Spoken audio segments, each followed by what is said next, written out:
Hey there, tonight we're exploring how ancient peoples danced with the sun and stars to measure life's rhythm. What you're about to discover is how the heartbeat of time once echoed through nature's own symphony.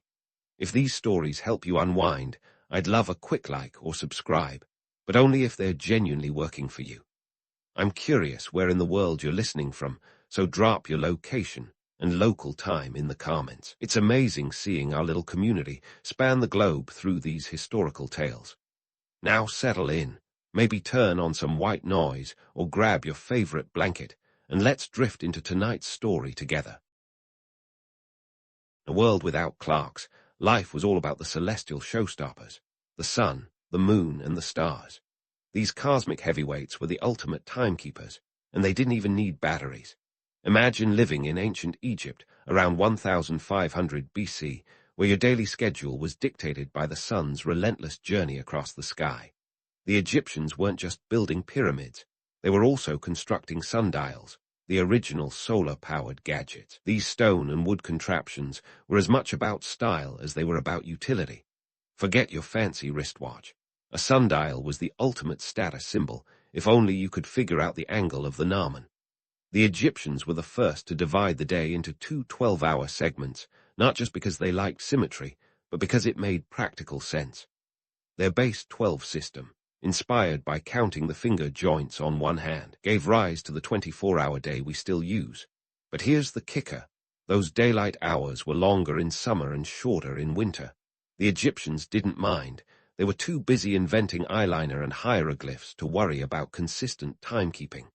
Meanwhile, the Babylonians were taking a slightly different approach. They were the math nerds of the ancient world, fascinated by the number 60.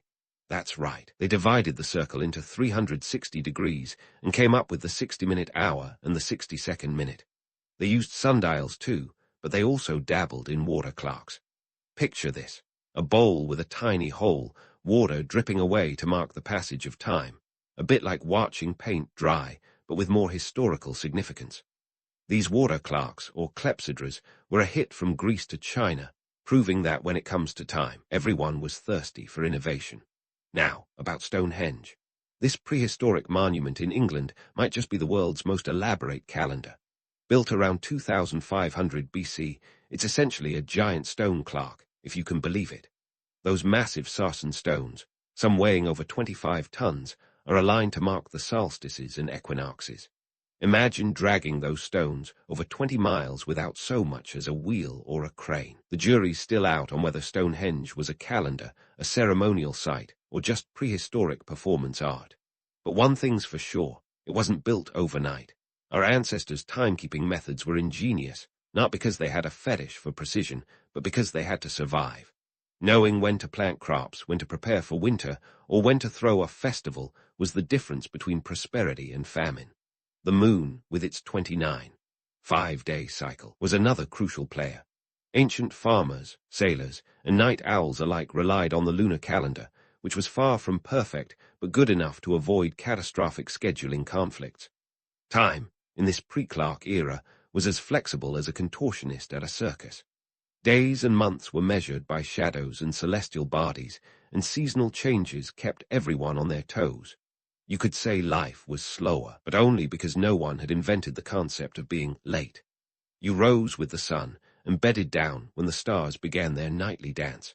It was a world where time was felt rather than watched, where the pace of life was dictated by the natural world rather than the incessant tick of a mechanical clock. In a way, the ancients had it right. They embraced the chaos of time, living in harmony with a cosmic schedule rather than wrestling it into submission. It's a stark contrast to our modern obsession with precision, where being 5 minutes late can feel like a cardinal sin. But let's not get too romantic. Life before clocks wasn't all sundials and moonlit strolls. It was a time of survival, where missing the harvest by a week could spell disaster. The next time you glance at your wristwatch or smartphone, consider the ingenuity of those who came before us, who saw time not as a constraint, but as a guide. They may not have had the luxury of second hands and digital displays, but they had something arguably more profound, a deep connection to the natural rhythms of life, a testament to human adaptability and innovation. So, while we wrestle with our calendars and clocks, let's tip our hats to the ancients who turned the universe into their very own timetable. So, as we tiptoe from the ancient world into the medieval era, let's say goodbye to sundials and water clocks and hello to the relentless clang of church bells. If you thought the medieval period was all knights, castles, and damsels, think again. The real powerhouses of timekeeping were the medieval churches, serving as the Swiss watches of the Middle Ages, minus the precision and portability. Picture a medieval village, where time wasn't told by glancing at your smartphone, but by the resonant echo of church bells. These weren't just a call to prayer. They were the heartbeat of daily life. Every chime was a nudge, a reminder to the villagers that it was time to sow, harvest, pray, or even gossip at the local tavern. Churches, with their towering spires, were strategically placed to be seen and heard. The bells rang out for masses, feasts, and even curfews, essentially creating a medieval soundtrack that everyone had to dance to. Let's zoom in on monastic life, where time was dissected with almost surgical precision. Monks lived by the rule of Saint Benedict, a spiritual manual that could rival any modern-day planner. They broke the day into specific hours, called canonical hours, which revolved around a strict schedule of prayers and work. From the early morning lauds to the bedtime compline, monks were the original 9-to-5ers, though their hours were more like 6-to-6ers. This monastic time management wasn't just for spiritual enlightenment, it had profound societal impacts. The monasteries became centers of learning and innovation, inadvertently creating a ripple effect across Europe. They were the medieval think tanks, where timekeeping was refined and disseminated. The monks' disciplined routines influenced the secular world, infusing a sense of order and productivity that was previously the domain of celestial bodies and seasons. Now, let's tackle the myth of the leisurely medieval peasant. You might imagine them lounging in fields, munching on bread, and contemplating life like medieval philosophers. The reality, not so much. The medieval economy was agrarian, and time was money, literally. With no mechanized farming tools, every hour of daylight was precious. Peasants toiled from sunrise to sunset, their schedules dictated by the agricultural calendar, and you guessed it, the church bells. Here's the economic twist. The church didn't just keep time, it controlled it. By setting feast days and holy days, over 80 a year, mind you, they dictated when work could stop and festivities could start.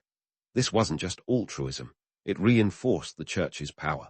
It was like having a monopoly on the community calendar, ensuring that religious observance was woven into the fabric of daily life. The economic implications of this timekeeping were profound. On one hand, it provided a structured framework for work and rest, offering predictability in an unpredictable world. On the other hand, it reinforced social hierarchies. The nobility and clergy had more leisure time, while the peasants bore the brunt of labor. It was a delicate balance, a dance between devotion and duty, where the church held the baton. And let's not forget the church's role in shaping the medieval economy. With their vast land holdings and tithes collected from the faithful, churches were economic powerhouses. The monasteries, in particular, were like medieval startups, experimenting with agriculture, brewing, and even proto-industry. Their timekeeping practices ensured that these operations ran like clockwork, pun intended, maximizing productivity and profit. So next time you hear someone romanticizing the Middle Ages as a time of simplicity and leisure, remember the relentless toll of the church bells. These bells were the metronomes of medieval life, dictating not just spiritual obligations, but also economic activities. They were the unseen hands of a clock, moving society forward with a rhythm as steady as the monk's chants. As we wrap up this segment, keep in mind that the medieval church's role as the unofficial timekeeper was just one chapter in the long saga of humanity wrestling with time. Bells might have been silenced by the march of modernity, but their echoes can still be heard in the very structure of our days. And as we continue our journey through history, let's keep our ears tuned to the rhythms of the past, revealing the intricate dance of time and humanity. As the echoes of medieval church bells fade, enter the Renaissance, a time when humanity decided it was high time to take time seriously. This was the era when the mechanical clock swaggered onto the scene, eager to replace celestial bodies and church bells as the ultimate arbiter of time.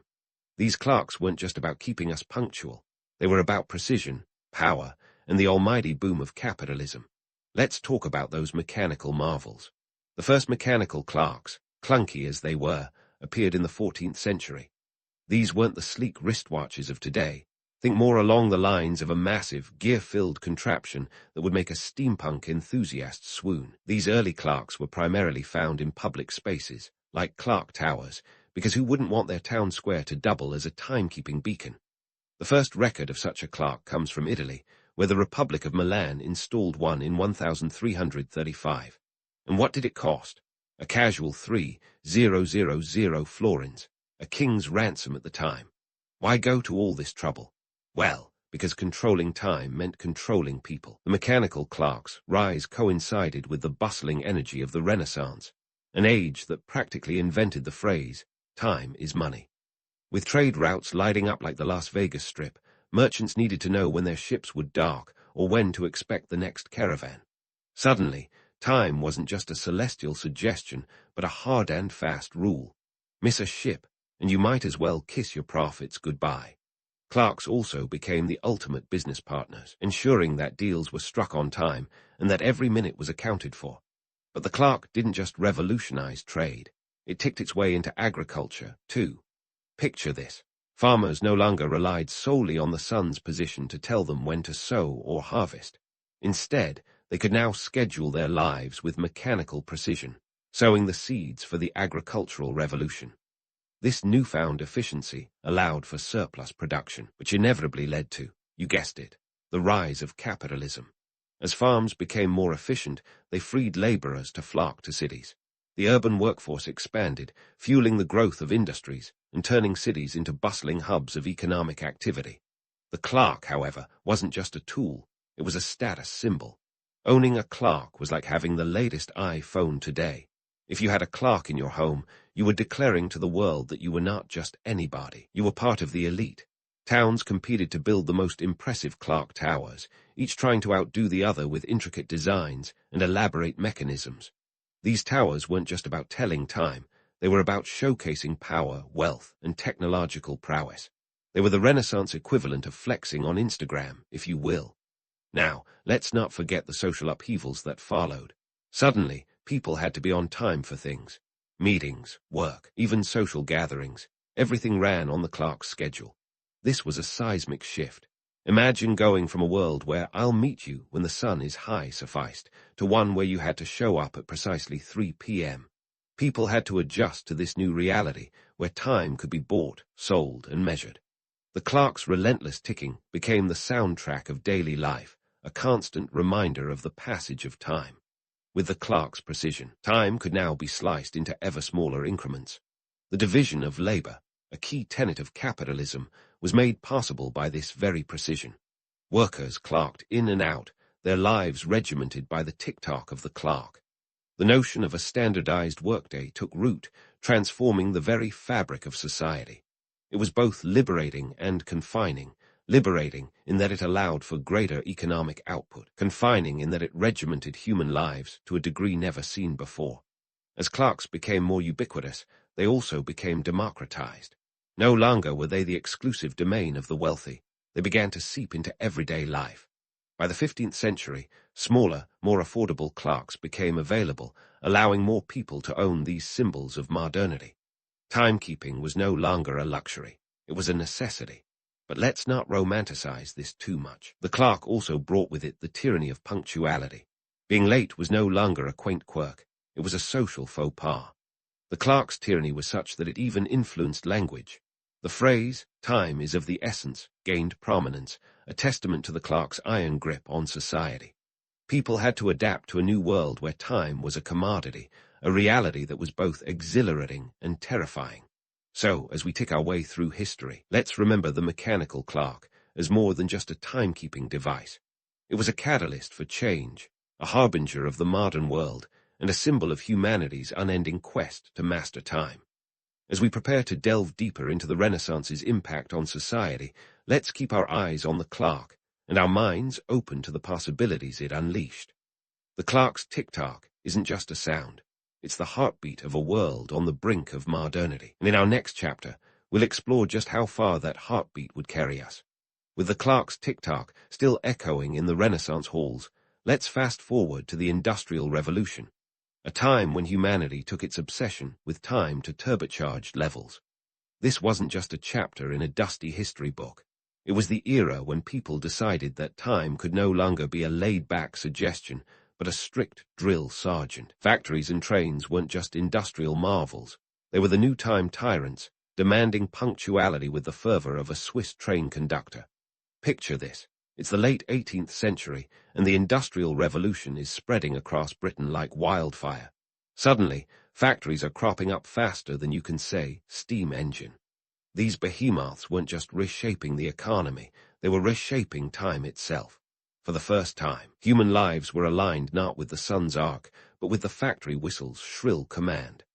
The concept of shifts emerged, and workers found themselves clocking in and out with military precision. The factory owners, not exactly known for their benevolence, were more interested in efficiency than empathy. If you weren't on time, you weren't just late. You were potentially out of a job, a harsh reality in an era where every penny counted. This newfound punctuality was about more than just keeping the machines running smoothly. It was about maximizing profit. The longer the factory operated, the more goods it churned out, and the more money lined the pockets of industrialists. In 1820, the average workday for a factory laborer was a grueling 12-16 hours, 6 days a week. That's right. Sunday was your only day off, and even then, it wasn't a day for leisure, but for collapsing in exhaustion and perhaps attending church. The relentless march of the clock became the rhythm of life, dictating not just work, but every waking moment. Meanwhile, trains were revolutionizing travel and trade. The first full-scale railway, the Stockton and Darlington Railway, opened in 1825 in England, and it was like opening Pandora's box. Trains could transport goods and people faster than ever before, but they required precise scheduling to avoid catastrophic collisions. Enter the era of railway time, a standardized time system that ensured trains ran on schedule, at least in theory. In 1840, the Great Western Railway adopted London time across its routes, a radical move that would lead to the creation of time zones. Yes, time zones. Before their invention, local time was the norm. Each town set its clocks according to the sun's position, which worked fine until you had a train steaming through multiple towns in a single afternoon. The concept of time zones was officially born on November 18, 1883, a day that went down in history as the Day of Two Noons.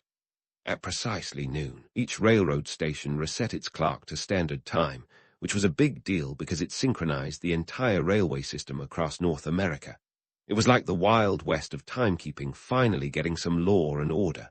But let's debunk a popular myth, the so-called good old days, when time was flexible and life was leisurely. Romantic, yes, but not quite accurate. Before the standardization of time, you had the chaos of mismatched clocks and the very real possibility of missing your train, or worse, colliding with another one. The standardization of time brought predictability and safety, not just for railroads, but for society as a whole. It was a necessary step in a world that was growing smaller and more interconnected every day. As cities grew, so did the need for time discipline. Urbanization meant more people living in closer quarters, and the clock emerged as the great equalizer, ensuring everyone was on the same page, or at least the same minute. Social activities, work schedules, even meals were dictated by the clock's relentless tick. The urban landscape was a far cry from the pastoral scenes of yore. It was a place where time was money, and every second counted. But how did people cope with this new reality? In short, not easily. The transition wasn't seamless, and many struggled with the rigidity of the clock. The romantic notion of rising with the sun and resting with the stars was replaced by a regimented schedule that felt, to some, like a prison. Yet, it was also liberating in its own way. The standardization of time allowed for a level of coordination and efficiency that propelled economic and societal growth. Trains ran on schedule, factories hummed with productivity, and cities thrived as hubs of commerce and culture. However, let's not sugarcoat it. The relentless march of industrial time also had its dark side. Child labor, poor working conditions, and the dehumanizing effect of being just another cog in the machine were very real issues.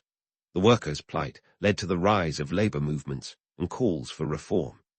By the late 19th century, the push for an 8-hour workday gained momentum, a stark contrast to the punishing hours of the early Industrial Revolution. It was a fight for human dignity, a struggle to reclaim time from the iron grip of industrialists. As we continue our journey through the annals of time, let's remember that the Industrial Revolution was a double-edged sword. It was a time of great progress and great peril, a period that redefined our relationship with time itself. While the clock brought order and efficiency, it also brought challenges that tested the very fabric of society. Yet, it was a necessary evolution, a step towards a more interconnected and modern world. So as we wind down this chapter, let's keep our eyes on the horizon. The Industrial Revolution set the stage for the 20th century, a time when technology would push the boundaries of time even further. We've come a long way from sundials and water clocks, but the journey is far from over. Stay tuned as we delve deeper into the next era, where time continues to be both a relentless master and a tool of liberation. As we navigate into the 20th century, a time when technology pushed the boundaries of time even further, let's take a moment to look back at what the past has taught us about time. It's tempting to imagine our ancestors as blissfully unaware of the relentless march of hours and minutes, but that would be missing the point. They were just as obsessed with time as we are today, albeit in different ways. They relied on the natural world, the sun, the moon, and the stars, to guide their days. Today, we depend on digital devices that beep, buzz, and vibrate with the urgency of a toddler demanding attention. Now, here's a thought to ponder. If an ancient Egyptian or a medieval peasant were to time travel to our world, they might be baffled by our obsession with precision. They'd probably laugh at the notion of being late by 5 minutes as a social faux pas. After all, in their world, time was a bit more forgiving, a bit more elastic. It ebbed and flowed with the seasons, with the rhythms of agrarian life, with the celestial clockwork overhead. They knew when to plant and when to harvest, not because a calendar told them, but because they were in tune with the world around them. Perhaps they would look at our digital alarms and calendars and think we've lost touch with the essence of time. But let's not romanticize the past too much. Sure, lived in harmony with the natural rhythms of life, but they also faced the harsh realities of a world without the safety nets of modern technology. Miss a planting season, and famine could be looming. Forget to prepare for winter, and you might find yourself in dire straits. Time was both a guide and a tyrant, a reminder that survival was a constant struggle against the elements. Fast forward to today, and time has become a commodity, a resource to be managed, optimized, and let's face it, often wasted. We're obsessed with productivity hacks and time management techniques. We've developed an almost pathological need to measure our lives in calendar appointments and to-do lists. The irony, despite all these tools, many of us still struggle with work-life balance. Our ancestors might chuckle at our frantic pace, wondering why we run ourselves ragged when the sun will rise and set regardless of how many emails we send. But here's where the past offers a lesson in perspective. In ancient civilizations, time was a communal experience. It was shared, understood collectively, and celebrated through festivals and rituals. Our modern world, however, often reduces time to an individual pursuit, a race against the clock where burnout is the grim finish line. Perhaps what our ancestors understood better than us is the importance of community and the shared experience of time. They didn't have the luxury of individualism. Survival required collaboration, and time was the framework around which they built their societies. So, as we sit here in our digitally synchronized world, let's reflect on what we've learned from our journey through time. The past shows us that while the tools and technologies have changed, our fundamental relationship with time, both its romance and its tyranny, remains the same. It's a reminder that time is not just a series of numbers on a clock face, but a canvas upon which human history is painted. And let's end with a humorous nod to our current struggles. Picture this. You're rushing to a meeting, coffee in one hand, smartphone in the other, when suddenly you remember that ancient Egyptian sundial. It didn't need Wi-Fi or a battery. It just needed the sun. Perhaps there's a lesson in that simplicity, a call to occasionally step back, unplug, and let natural time guide us. Because at the end of the day, whether we're counting hours with gears and springs or digital pixels, time is a constant companion. It's both a relentless master and, occasionally, a gentle guide, just as it has always been. In wrapping up, let's appreciate the legacy of those who came before us. They've taught us that time is both a tool and a teacher, a reminder of our place in the universe and our shared human story. As we continue to march forward, let's keep one eye on the clock and the other on the stars, ever mindful of where we've been and where we're going. So, the next time you find yourself battling a packed schedule or fretting over time zones, remember, time is what you make of it, and sometimes all it takes is a little perspective to reclaim it. As the first rays of sunlight filter through the cracks in your villa's shutters, your day as a Roman senator in 50 BC kicks off with a gentle nudge from reality, or rather, your slave, who's tasked with the unenviable job of waking you up. Forget the snooze button. This is the grand old world where luxury meets the necessity of human alarm clocks. You roll out of bed onto a floor that's probably more expensive than most people's entire houses, and it's time to face the day. But before you can dive into the intricacies of politics and power, let's talk hygiene, because Rome isn't exactly famous for its pristine cleanliness. You head to the lavatrina, a place that makes modern bathrooms look like sterile labs. Here, you encounter the not-so-glamorous side of Roman life, the communal sponge-on-a-stick, or tersorium, the ancient alternative to toilet paper. That's right, this reusable cleansing device was shared among users, cleaned with vinegar or salt water, and certainly not the sort of thing you'd find in a luxury hotel today. Next, it's time for a wash, which means your attendant is ready with a jug of tepid water and a strigil, a curved metal tool used to scrape off dirt and sweat. It's like a spa day minus the relaxation. Romans believed in the power of olive oil, so instead of soap, you're doused in oil before the scraping begins. If you think of this as an ancient exfoliation method, you might just get through it without grimacing. Now, onto breakfast, which is less of a meal and more of a survival tactic.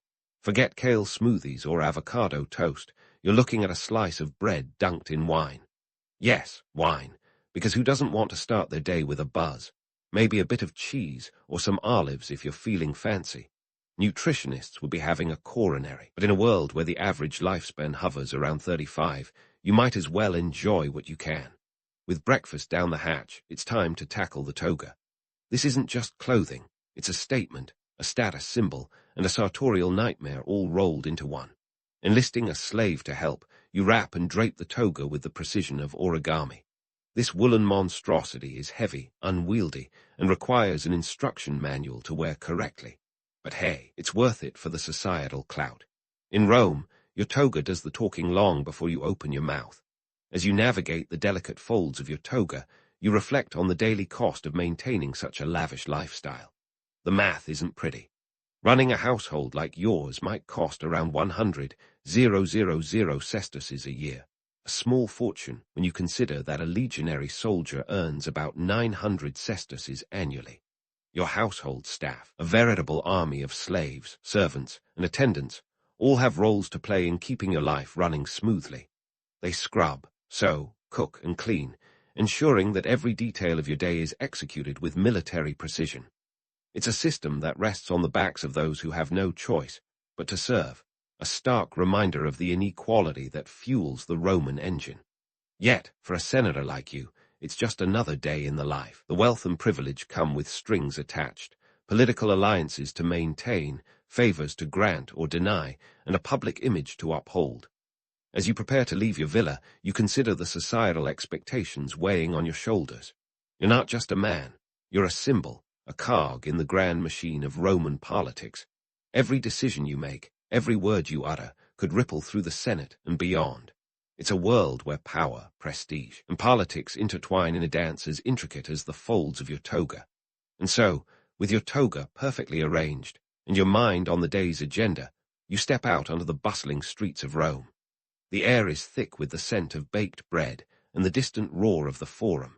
It's time to embrace the chaos, the drama, and the endless opportunity that comes with being a Roman senator. After all, in a city where fortunes can be won and lost with a single vote, every day is an adventure. Stepping out into the Roman streets, you're immediately greeted by a symphony of chaos.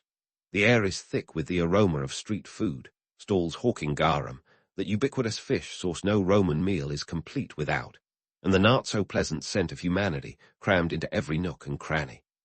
Welcome to Rome, where urban planning seems more like a suggestion than a reality, and dodging ox carts is practically an Olympic sport. You think a city that boasts such architectural marvels as the Colosseum and aqueducts would have streets to match.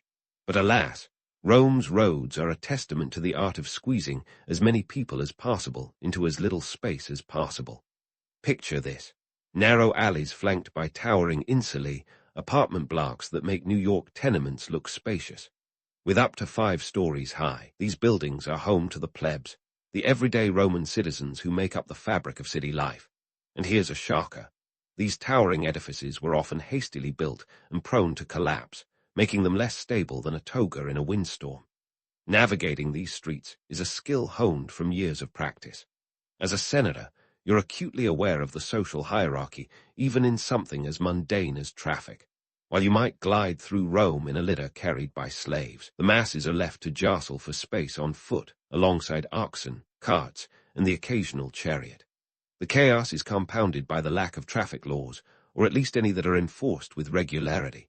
It's a free-for-all, with pedestrians often playing a high-stakes game of chicken with the bustling carts. Imagine a world without traffic lights or coherent signage. It's a wonder anyone gets anywhere unscathed. And let's talk about those roads. Maintaining the via, or Roman roads, is an expensive endeavor, costing the state a pretty penny. The Appian Way, for instance, one of the earliest and strategically most important roads, stretches over 350 miles and wasn't built on a whim. Each mile could cost up to 100,000 sesterces to construct, a small fortune. Yet these roads are vital, connecting Rome to its sprawling empire, ensuring the swift movement of legions and trade goods. But here's the rub. While the empire benefits from this connectivity, the average Roman citizen often finds themselves footing the bill, with little of the profit trickling down to their level. Speaking of the average Roman, life is a far cry from your toga-clad luxury. The gap between the haves and have-nots is as wide as the Circus Maximus on race day.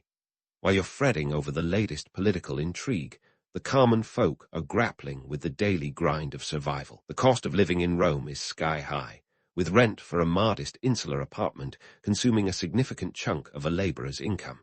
It's no surprise that many families rely on bread and circuses, literally. The government doles out free grain to appease the masses, keeping bellies full and minds distracted from the inequities of Roman life. As you make your way through the throngs, the Forum looms ahead, a bustling hub of political, economic, and social activity. But before you dive into the world of senatorial debates and power plays, you pause to reflect. Here, amid the cacophony of voices and the rumble of carts, lies the heart of Rome. It's a city of contradictions, where opulence and squalor coexist, where the grandeur of empire is built on the backs of the everyday citizens who keep it running.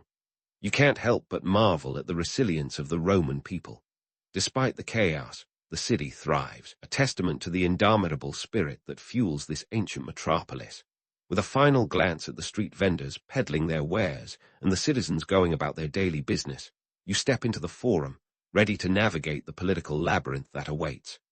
After all, in a world where fortunes are as volatile as the Tiber, every decision counts. As you mingle with fellow senators and power brokers, you know that today, like every day in Rome, is an adventure, one that promises to be as unpredictable as the city itself. Stepping into the Forum, you're instantly enveloped by the cacophony of Rome's political heart. It's like entering the lion's den if the lions were well-fed, toga-wrapped elites with a penchant for backroom deals.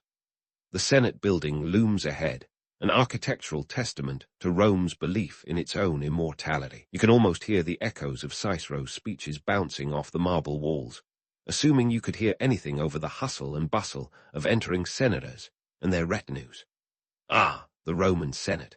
Often romanticized as the cradle of democracy, it's really more like the original VIP club, where power is less about ideals and more about who you know. The Senate isn't just a legislative body. It's a battleground for the city's most influential families, each vying for a slice of Rome's power pie. You're here not only to engage in debates, but to navigate a labyrinth of alliances and rivalries that could make Game of Thrones look like a children's fairy tale. First, let's talk numbers. The Senate of this era comprises roughly 600 men, all of whom are supposed to be paragons of Roman virtue and wisdom. In reality, they're a mixed bag of seasoned veterans, opportunistic newcomers, and a few who are simply there because their family tree is more impressive than their resume. Being a senator is theoretically an honor, but in practice, it's a full-time job with zero paycheck. That's right, no salary. Instead, you're expected to fund your public duties out of your own pocket, which means your wealth needs to be as robust as your ambition. The influence of powerful families is nothing short of legendary. Names like the Julii, Claudii, and Cornelii aren't just family names. They're political dynasties with centuries of influence. If you're born into one of these clans, congratulations, you've won the ancient Roman lottery. These families have the clout to sway decisions, make or break political careers, and occasionally throw a lavish banquet that could feed a small army. They are the reason why, despite all the talk of democracy, Roman politics often feels like a family business. And let's not forget the financial gymnastics involved in being a senator.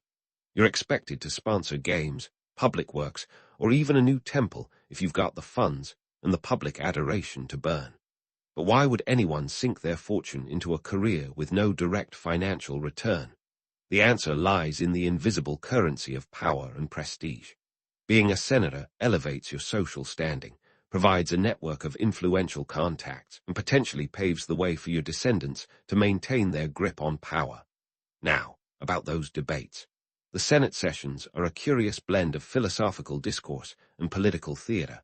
Imagine a room full of men in togas, with the gravitas of a Shakespearean play and the chaos of a modern-day parliamentary brawl. Senators take turns speaking, their rhetoric often as polished as their sandals, while others murmur in agreement or scoff in disdain. The topics range from military campaigns to grain distribution, each carrying the potential for personal gain or catastrophic failure. But don't let the polished speeches fool you. Beneath the rhetoric lies a web of political maneuvering. Behind every eloquent argument, there's a deal waiting to be struck, a favor owed, or a future alliance being forged. It's a masterclass in the art of persuasion, where logic and emotion are tools to be wielded with precision. And while the Senate is ostensibly about the city's welfare, personal agendas are never far from the surface. Let's bust a myth while we're here, the idea of Roman democracy. It's a charming notion, but the reality is more of an oligarchy dressed in democratic clothing. The Senate doesn't represent the common people. It represents the elite, the powerful, those who have a vested interest in maintaining the status quo. The average Roman citizen has about as much influence on political decisions as a fish in the Tiber. Sure, there are popular assemblies where citizens can vote, but these are often more ceremonial than consequential. So here you are, in the thick of it, absorbing the political machinations like the seasoned senator you are. As the session unfolds, you witness the ebb and flow of alliances, the subtle nods, and the occasional raised eyebrow that speak volumes more than the words being exchanged. It's a reminder that in the Senate, as in life, it's not just what you say, but how you say it, and who's listening. Amidst the debates, you can't help but marvel at the sheer audacity of it all. Here you are, in a room full of men who have been dead for over 2 millennia, yet their legacy shapes the very foundations of modern governance. The Senate is a paradox, a symbol of democratic ideals, and a testament to the enduring power of aristocracy. It's a reminder that history is never as straightforward as it seems, filled with complexities and contradictions that continue to resonate through the ages.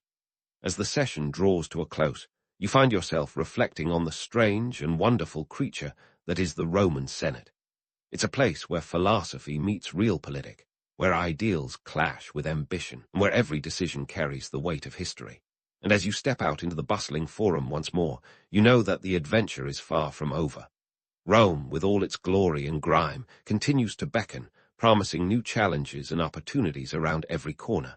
Stay tuned, because the political dance in Rome never truly ends. It merely pauses until the next act. And in this ancient city, there's always another act. As you step out of the Senate, with the political machinations still swirling in your mind like a particularly convoluted Greek myth, your stomach reminds you that even the most powerful orator can't silence the call of lunchtime. Ah yes, the Roman midday meal, because even senators need sustenance, and the toga doesn't feed itself. Now, if you're picturing a lavish banquet straight out of a Hollywood epic, think again. While Roman feasts could be the stuff of legend, your typical lunch is a far cry from the orgiastic spreads seen in movies. Today, you might find yourself indulging in a simple repast that's more functional than fantastic. A senator's lunch, or prandium, is often a modest affair. A bit of bread, some cheese, perhaps an apple if you're feeling particularly decadent. And here's a fun twist. Fish sauce, or garum, is the ketchup of the ancient world. It's slathered on nearly everything, turning even the plainest piece of bread into a pungent delight. Made by fermenting fish guts with salt, it's the condiment of choice for every self-respecting Roman. Sure, it smells worse than a fish market on a hot day, but it's a staple, one that's traded across the empire like liquid gold. The economics of garum production is a testament to Roman ingenuity, with factories dotted along the coastlines of Spain and North Africa, exporting their olfactory offense to every corner of the empire. But let's step back and consider the broader picture, the economics of Roman food production and trade. Feeding Rome is no simple task. With a population of over 1 million, the city is a culinary behemoth. Grain is the lifeblood of this giant, imported primarily from Egypt and Sicily. Picture massive grain fleets sailing the Mediterranean, each ship carrying the equivalent of about 200 tons of grain, enough to keep the average Roman citizen in bread for a year. The annona, or grain supply, is a logistical masterpiece and a political tool. Keeping the grain flowing is a matter of state security. The Roman equivalent of bread and circuses ensures that the masses remain placated and the emperor remains popular. Trade routes crisscross the empire, ensuring the flow of exotic goods. Spices from the east, olive oil from Hispania, and wine from Gaul all find their way to Roman tables. The economics of this trade are staggering, with the empire's roads and sea routes facilitating a level of commercial activity that wouldn't be seen again until the Industrial Revolution. The Roman economy is a complex web where supply meets demand in a grand tapestry of commerce. Back to lunch, though. Because while the economics are fascinating, the rumble in your stomach is insistent. Meals in Rome, especially for the elite, are as much about socializing as they are about eating. Dining is a political act, a chance to network and forge alliances over a shared platter of dormice. Yes, dormice, a delicacy that involves stuffing these tiny rodents with nuts and honey before roasting them to crispy perfection. It's a dish that separates the culinary adventurers from the faint-hearted. And let's not forget the social hierarchy of the Roman dining room. The triclinium, or dining room, is where the magic happens. Roman dining is an exercise in social stratification. Reclining on couches, diners are arranged according to status, with the most important guests occupying the prime spots. It's a world where who you eat with can be as important as what you eat. A well-placed invitation to dine with a senator can open doors that even the most eloquent rhetoric can't. Banquets, however, are where the culinary spectacle reaches its zenith. These aren't your everyday meals, but rather elaborate affairs designed to impress. A senator throwing a banquet is like a modern politician hosting a gala, except with more wine and fewer speeches. Imagine course after course of exotic delicacies, from peacock tongues to stuffed flamingo, all washed down with amphorae of Falernian wine. These events are about more than just showcasing wealth. They're an opportunity to demonstrate power, reinforce alliances, and perhaps even sway a political decision or two. Of course, not everyone in Rome is lounging on couches, savoring peacock. The average Roman citizen's diet is considerably more humble, revolving around porridge, bread, and the occasional vegetable. Meat is a luxury, often reserved for special occasions or religious festivals. It's a stark reminder of the chasm between the haves and the have-nots, a divide as wide as the Tiber and just as enduring. So, while you nibble on your cheese and bread, contemplating the next Senate session or the latest political gossip, remember that dining in Rome is more than just a meal. It's an intricate dance of power and politics, where every bite can carry meaning. And as you finish your lunch, with the afternoon sun casting long shadows across the forum, you're reminded that in Rome, even the simplest acts are steeped in history and significance. Lunchtime over, you prepare to dive back into the fray, your hunger sated, but your mind still hungry for the intrigues that make Roman life so endlessly fascinating. Stay tuned, because the day is far from over, And in Rome, the next meal, and the next political maneuver, is never far away. With your lunch now a fond memory and a slight garum aftertaste lingering, you find yourself in need of some leisurely diversion. It's time to explore the entertainment options that make Roman life not just about politics and power, but also about panem et circenses, bread and circuses. After all, even senators need a break from the backroom deals and toga-wrapped intrigue. First stop, the public baths. Now, if you think of these as glorified swimming pools, you're in for a surprise. Roman bathhouses are the social epicenter of the city, where hygiene meets hedonism. They're a place where everyone, from senators to slaves, can unwind, gossip, and more importantly, get clean. And let's debunk a myth right off the bat. Baths in Rome aren't just for the elite. They're surprisingly democratic, welcoming all social classes in a way that would make modern politicians green with envy. Step into the thermae, and you'll find a sprawling complex that's part spa, part gym, and part community center. The baths of Caracalla, for instance, could accommodate up to 600 bathers at any given time, a testament to Roman engineering prowess. For a small fee, pocket change for a senator like you gain access to a world of steam rooms, plunge pools, and exercise yards. You can almost hear the echoes of water splashing and the hum of conversation as Romans from all walks of life mingle in their birthday suits. But the baths are more than just a place to soak and schmooze. They're a microcosm of Roman society. Here, the rigid social hierarchy softens, at least temporarily. You might find yourself chatting with a merchant about grain prices or debating philosophy with a philosopher who looks suspiciously like a toga-clad Socrates. It's a melting pot of ideas and influences, where the daily grind gives way to the simple pleasure of a good soak. Now, you might be wondering about the economics of these grand complexes. Maintaining a bathhouse is no small feat, often funded by wealthy benefactors or the state itself. The baths of Diocletian, for instance, cover a staggering 32 acres and require an army of workers to keep the water flowing and the hypocausts, underfloor heating systems, fired up. The investment is considerable, but the payoff is a public that's both clean and content, a vital component in keeping the Roman populace placated. With your skin suitably pruned and your stress levels blissfully reduced, it's time to don the toga once more and head to the main event, the gladiatorial games. Now, if you think of these as mere blood sports, you're both right and wrong. The games are a curious blend of spectacle and statecraft, where violence meets virtue in a display designed to entertain and educate. Imagine the Colosseum, that iconic symbol of Rome's architectural ambition, looming large in the cityscape. It seats around 50,000 spectators, all eager to witness the day's events. And here's a fun fact. The construction of this arena, completed in 80 AD, could host everything from gladiator contests to mock naval battles, all staged with the kind of flair that would make a Broadway producer blush. But let's talk numbers, because staging these spectacles doesn't come cheap. The cost of putting on a single day's games could easily reach tens of thousands of sesterces.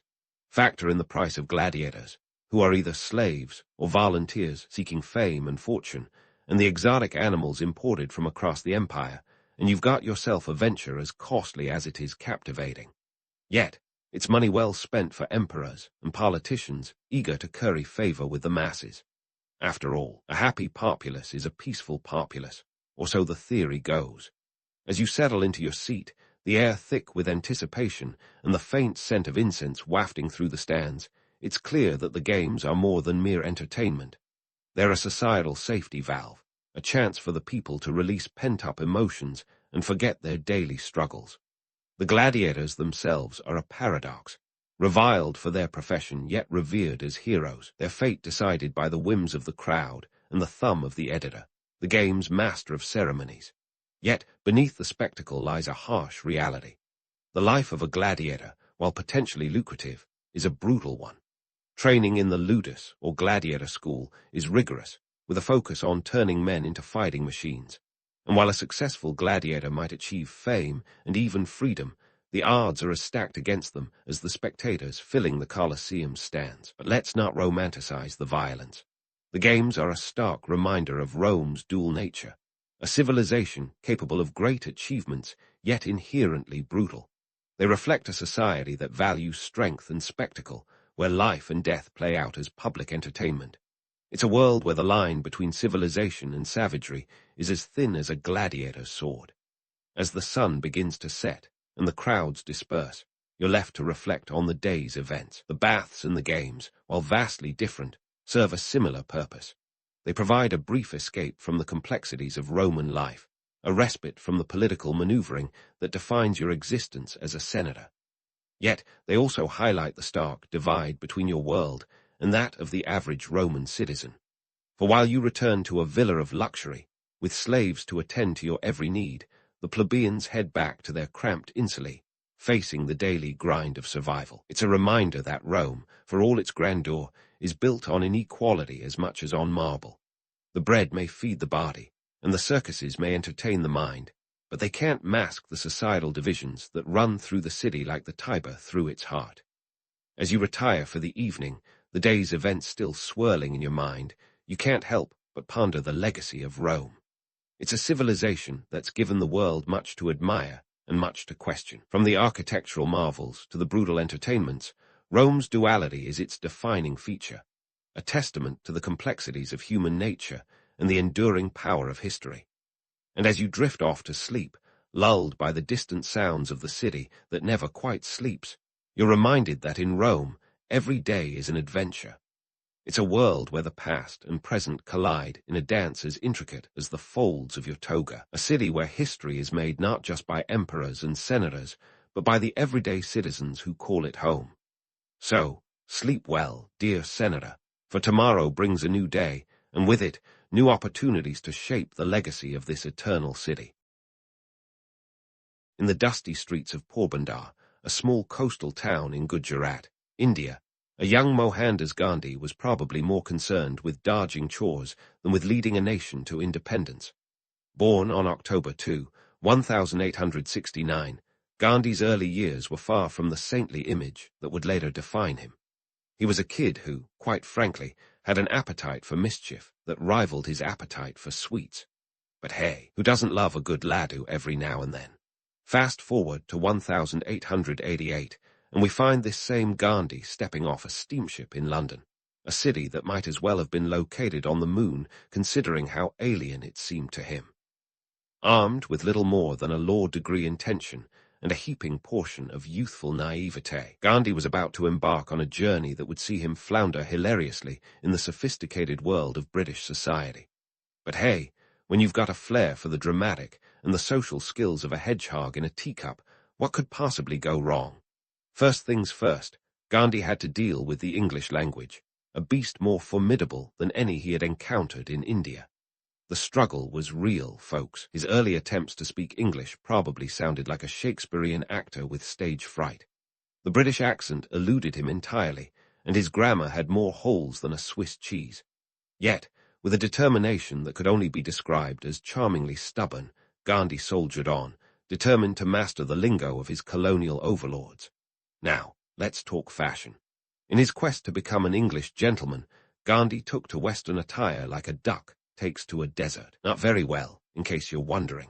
He donned a top hat, gloves, and a suit that probably made him look more like an extra in a Victorian drama than a budding lawyer. The truth is, the clothes were a far cry from the traditional Indian garb he was used to. But in 1888, blending in was the name of the game, even if it meant looking like a penguin on his way to a fancy dinner party. And then there was the matter of social graces. Gandhi, in his earnest attempt to integrate into British society, decided to take up ballroom dancing. Yes, you heard that right. Our future Mahatma tried his hand, or should I say feet, at waltzing around a ballroom. Picture Gandhi in tails, gingerly attempting to navigate a dance floor while trying not to step on any delicate Victorian toes. Spoiler alert, he wasn't exactly Fred Astaire. His moves were more awkward shuffle than graceful glide, a fact that I'm sure amused his dance instructor to no end. Of course, these endeavors were more than just comical misadventures. They were Gandhi's attempts to understand and bridge the cultural chasm between India and Britain. However, the experience also served as a poignant reminder that assimilation often comes at the expense of one's own identity. For Gandhi, London was a place of introspection as much as it was of education. He was there to study law, but he also ended up studying himself, questioning his beliefs and values in a society that was miles apart, literally and figuratively, from his own. Despite the comedic setbacks, Gandhi's time in London wasn't all pratfalls and mispronunciations. He managed to pass his law exams by June 1891, and with his newly acquired legal expertise, he boarded the ship back to India. The trip back home was filled with thoughts of how he could use his education to contribute to his country's future. Of course, little did he know that his true calling would take him far beyond the courtroom. While Gandhi's early years in Porbandar and London might not scream future national hero, they were crucial in shaping the man who would later lead India to freedom. These experiences taught him resilience, humility, the importance of staying true to oneself, lessons that would resonate throughout his life and work. So yes, Gandhi's attempts at becoming a quintessential English gentleman may have been awkward at best, but they set the stage for his transformation into the Mahatma we know today. After all, every great journey begins with a few missteps. And so, with his legal credentials in hand and a head full of ideas, Gandhi returned to India in 1891, only to find that the law profession back home wasn't exactly rolling out the red carpet for him. Picture this, a freshly minted lawyer, eager to make a mark, but instead of a bustling courtroom drama, he faced more crickets than clients. It was a classic case of what now? A feeling we've all had when life doesn't quite match our expectations. Only Gandhi didn't have the luxury of binge-watching a favorite show to escape reality. Fast forward to 1893, when opportunity knocked, not gently, but more like a persistent door-to-door salesman. Gandhi landed a job with Dada Abdullah & Co., a South African firm embroiled in a legal dispute. The gig promised a year's work in South Africa, and Gandhi, with prospects in India looking bleaker than a rainy day in Mumbai, decided to take the leap. He boarded a ship to Durban, South Africa, with a contract in his pocket and perhaps a naive hope that he'd finally get to flex his courtroom muscles. Now, let's talk about Gandhi's courtroom prowess, or lack thereof. Upon arrival, our budding barrister quickly realized that his command of the law was about as stable as a house of cards in a windstorm.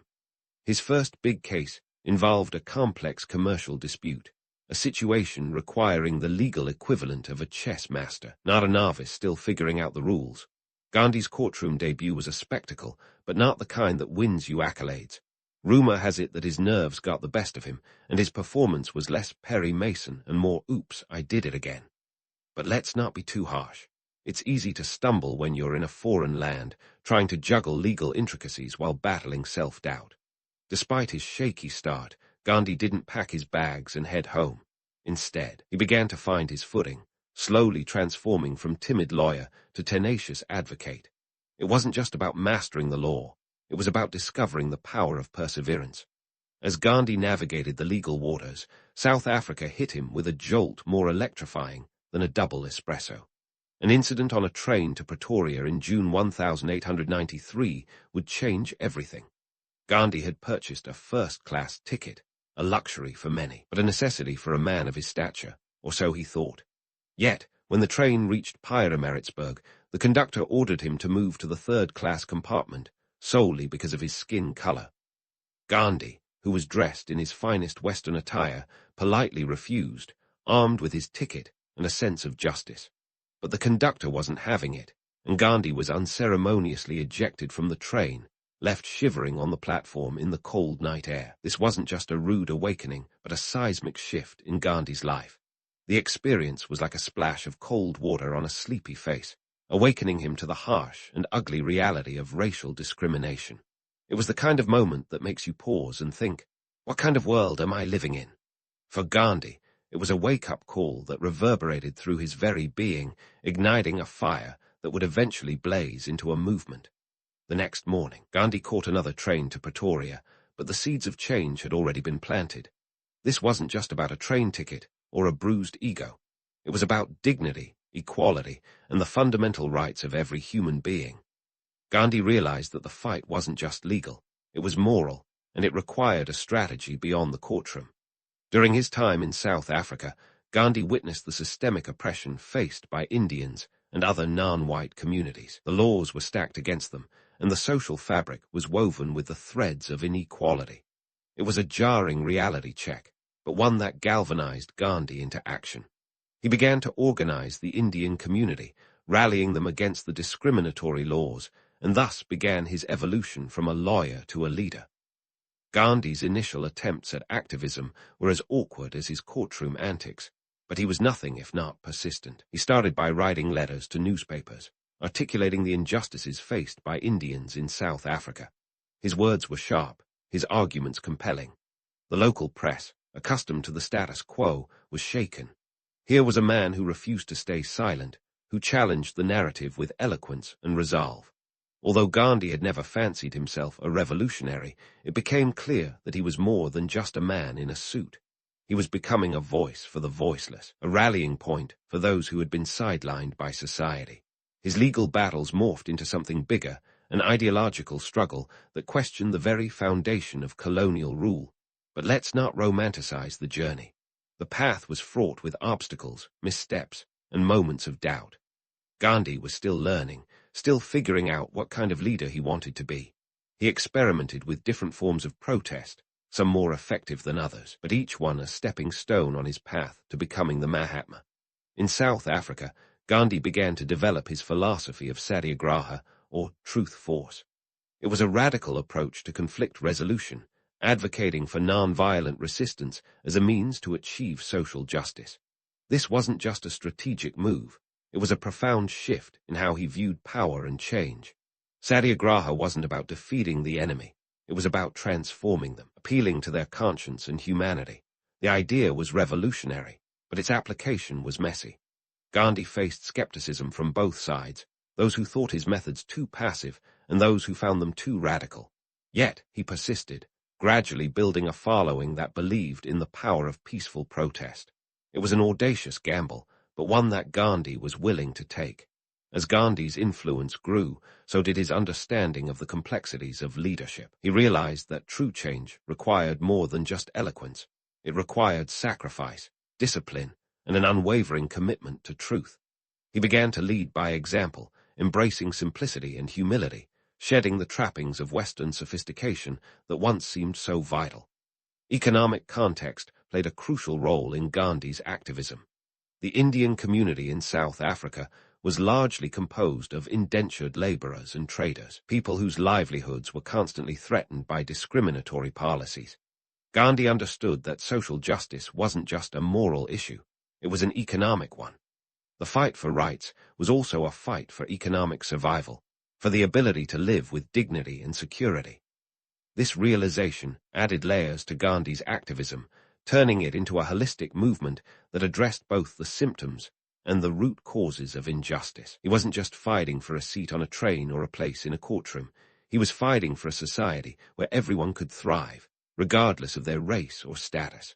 Of course, the journey was far from over. Gandhi's time in South Africa was just the beginning, a formative chapter that laid the groundwork for the struggles and triumphs that lay ahead. It was a time of learning, of growing, of becoming.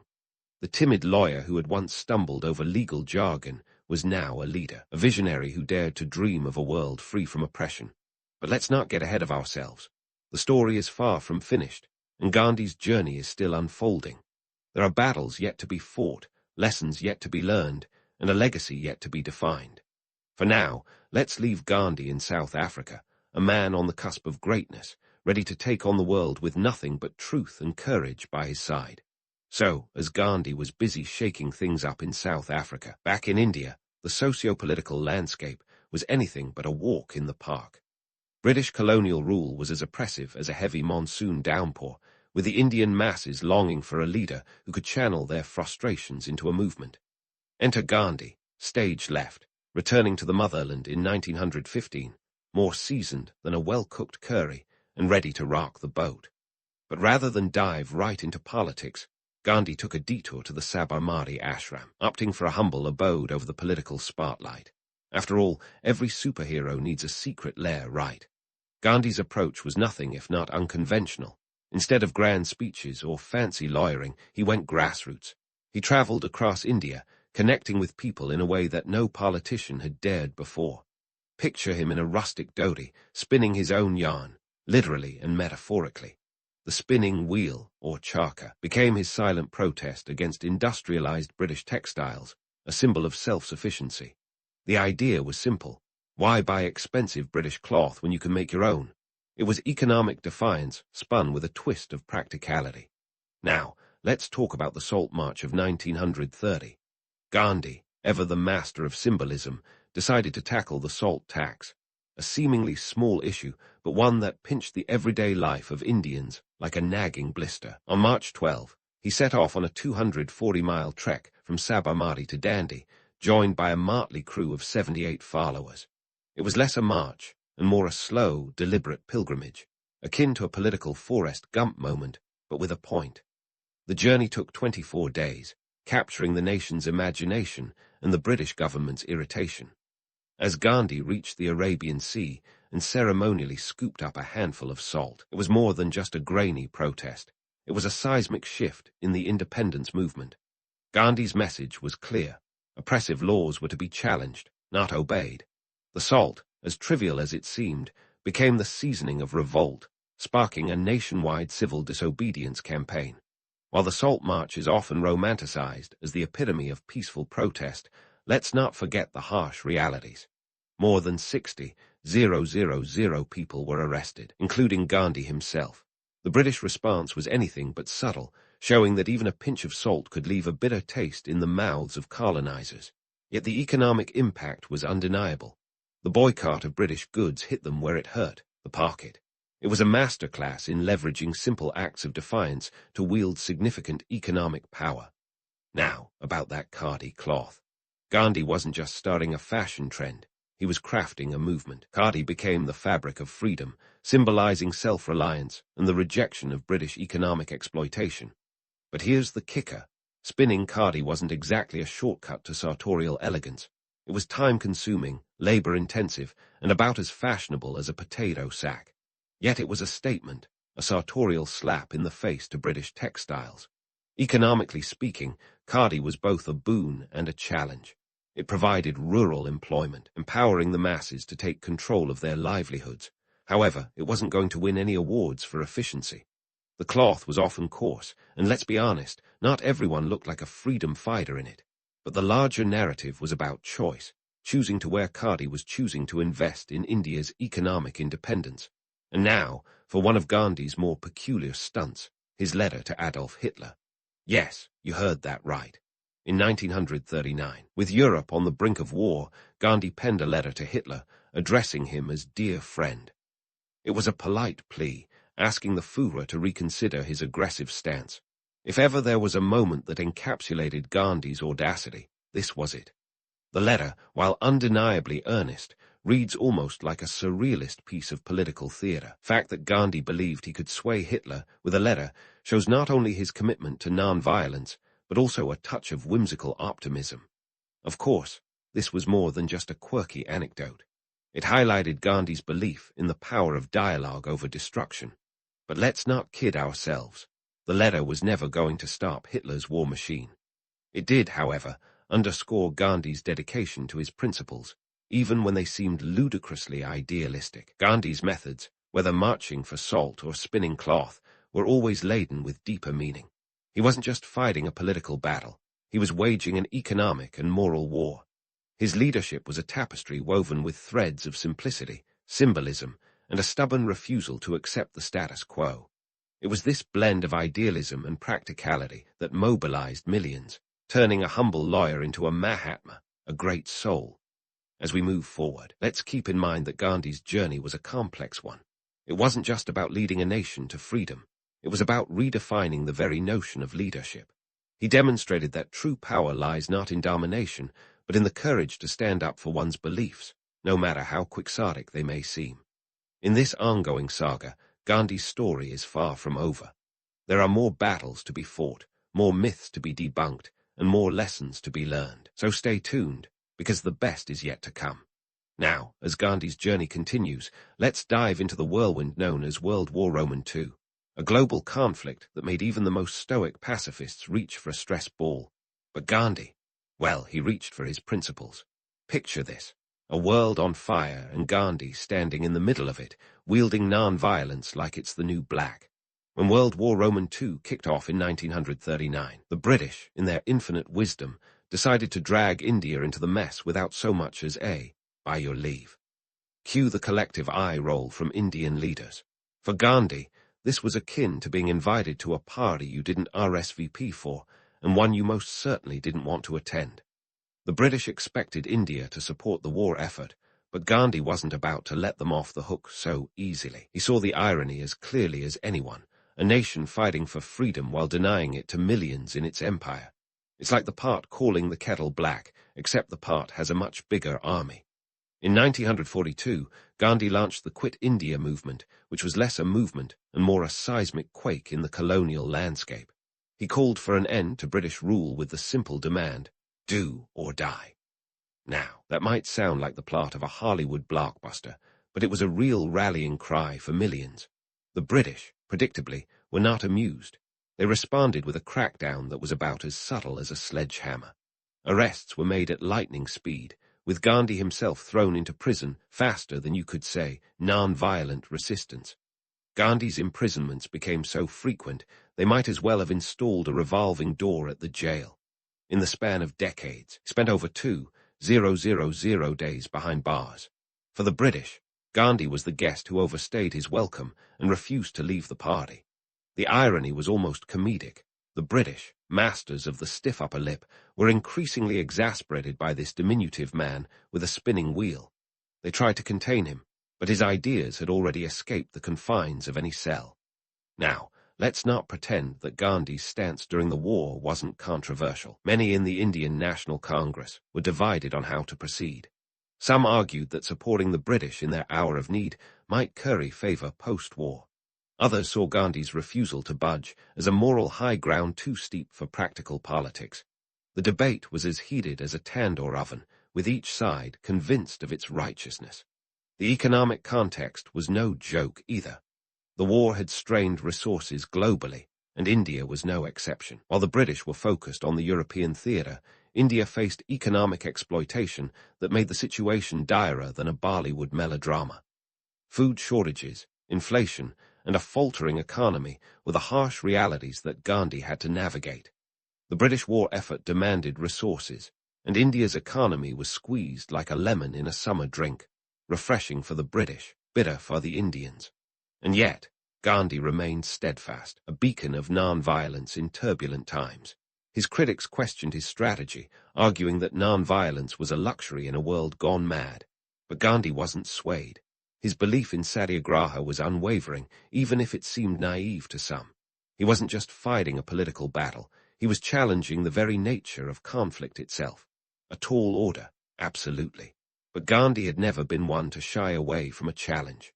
The British government, on the other hand, was juggling more than just Gandhi. They had a war to win, an empire to maintain, and a colony that was proving to be the most stubborn of thorns in their imperial side. Their attempts to suppress the Quit India movement were like trying to put out a forest fire with a garden hose, ineffective and increasingly frustrating. The movement spread like wildfire, with strikes, protests, and acts of civil disobedience erupting across the nation. It was grassroots activism at its finest, with the kind of organizational chaos that only a mass movement could muster. Despite the crackdown, the Quit India movement had a lasting impact. It put the British on the back foot, demonstrating that their control over India wasn't as ironclad as they liked to believe. The movement was a masterclass in the power of collective action, even if the immediate results weren't as tangible as one might hope. Gandhi had lit a fuse, and the explosion of Indian independence was only a matter of time. But let's not sugarcoat it. Gandhi's vision wasn't without its flaws. His insistence on non-violence, while noble, was seen by some as out of touch with the harsh realities of war. Critics argued that his approach lacked the bite needed to deal with an empire that had no qualms about using force. Yet, Gandhi's strength lay in his ability to inspire and mobilize, to turn the seemingly impossible into a rallying cry for millions. The Quit India movement, despite its challenges, marked a turning point in the Indian independence struggle. It was a testament to Gandhi's leadership, even if it was fraught with contradictions. He was a man of principle in a world that often seemed to have none, a figure of immense influence who wielded power not through force, but through the sheer weight of his ideals. As World War II raged on, the British found themselves increasingly on the defensive, both on the battlefield and in the political arena. The economic cost of the war was staggering, and the pressure to maintain their empire was becoming untenable. For India, the war was a crucible, a test of resilience and determination that would ultimately shape its destiny. Gandhi's role during this period was as complex as it was pivotal.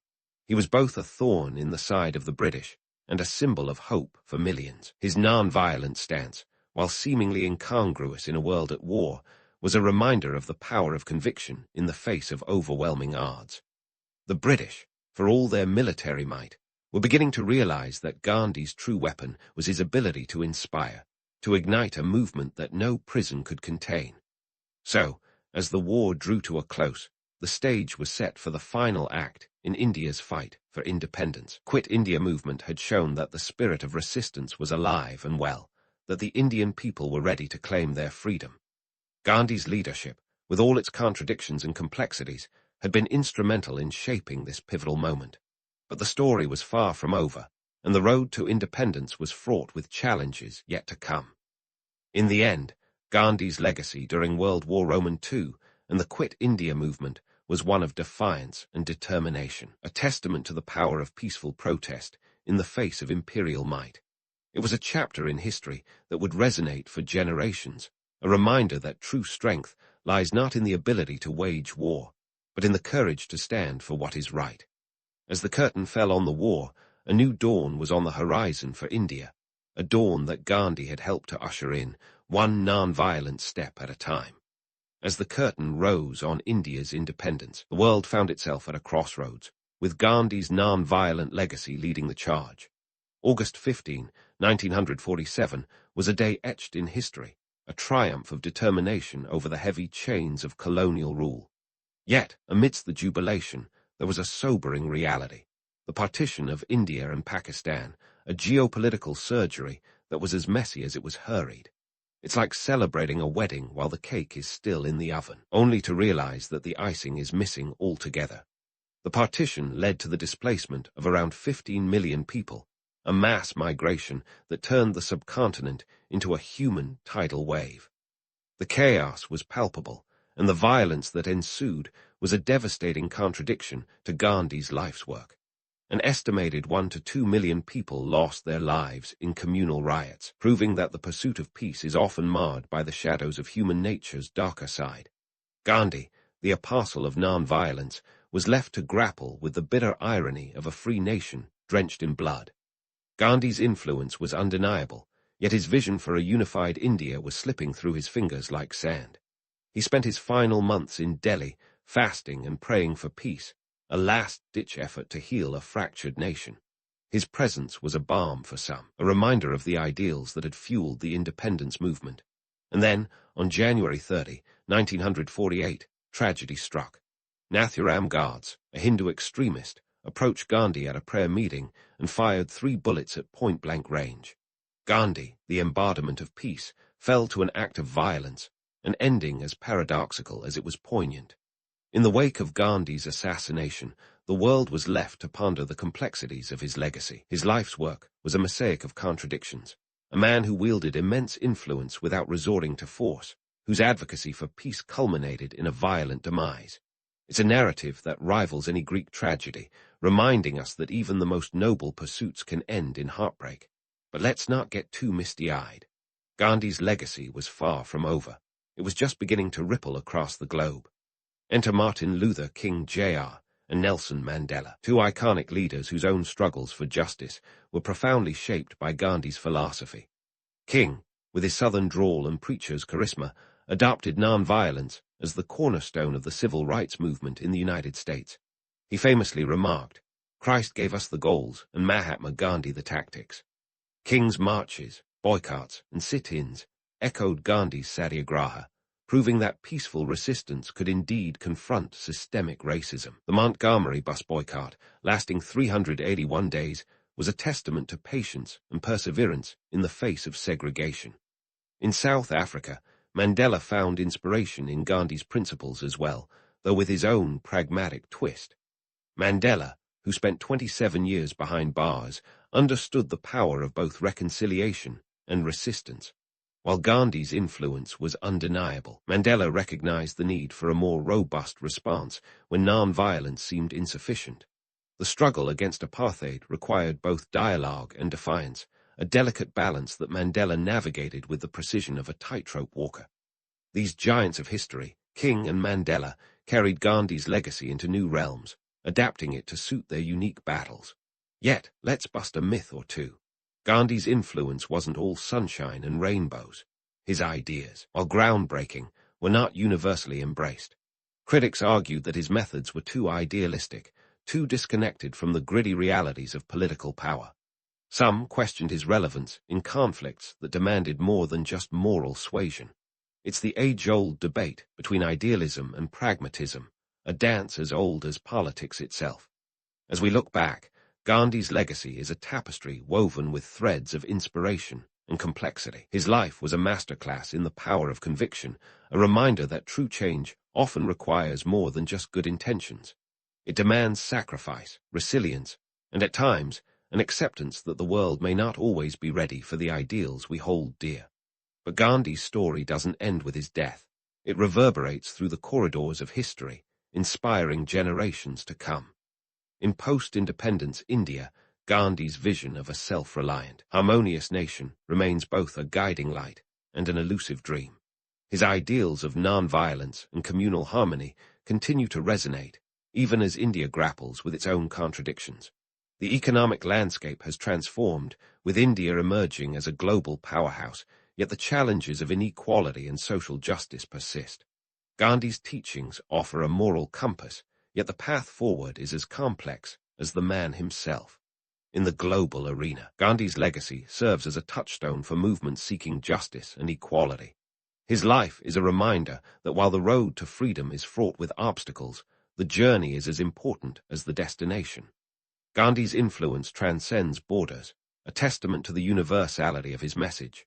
Yet, it's important to remember that his legacy, like any human endeavor, is subject to interpretation and debate. As we conclude this exploration of Gandhi's life and legacy, let's embrace the complexity of his journey.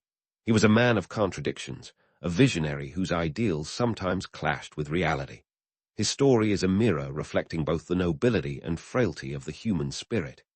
Gandhi's life reminds us that the pursuit of justice is a marathon, not a sprint, a testament to the enduring power of non-violent resistance.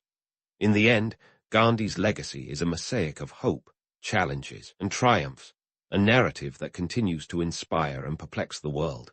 His life was a reminder that true strength lies not in might, but in the courage to stand for what is right, even when the world seems to conspire against it. As we look to the future, let us carry Gandhi's lessons with us, navigating the complexities of our own time with the same spirit of resilience and determination that defined his extraordinary journey.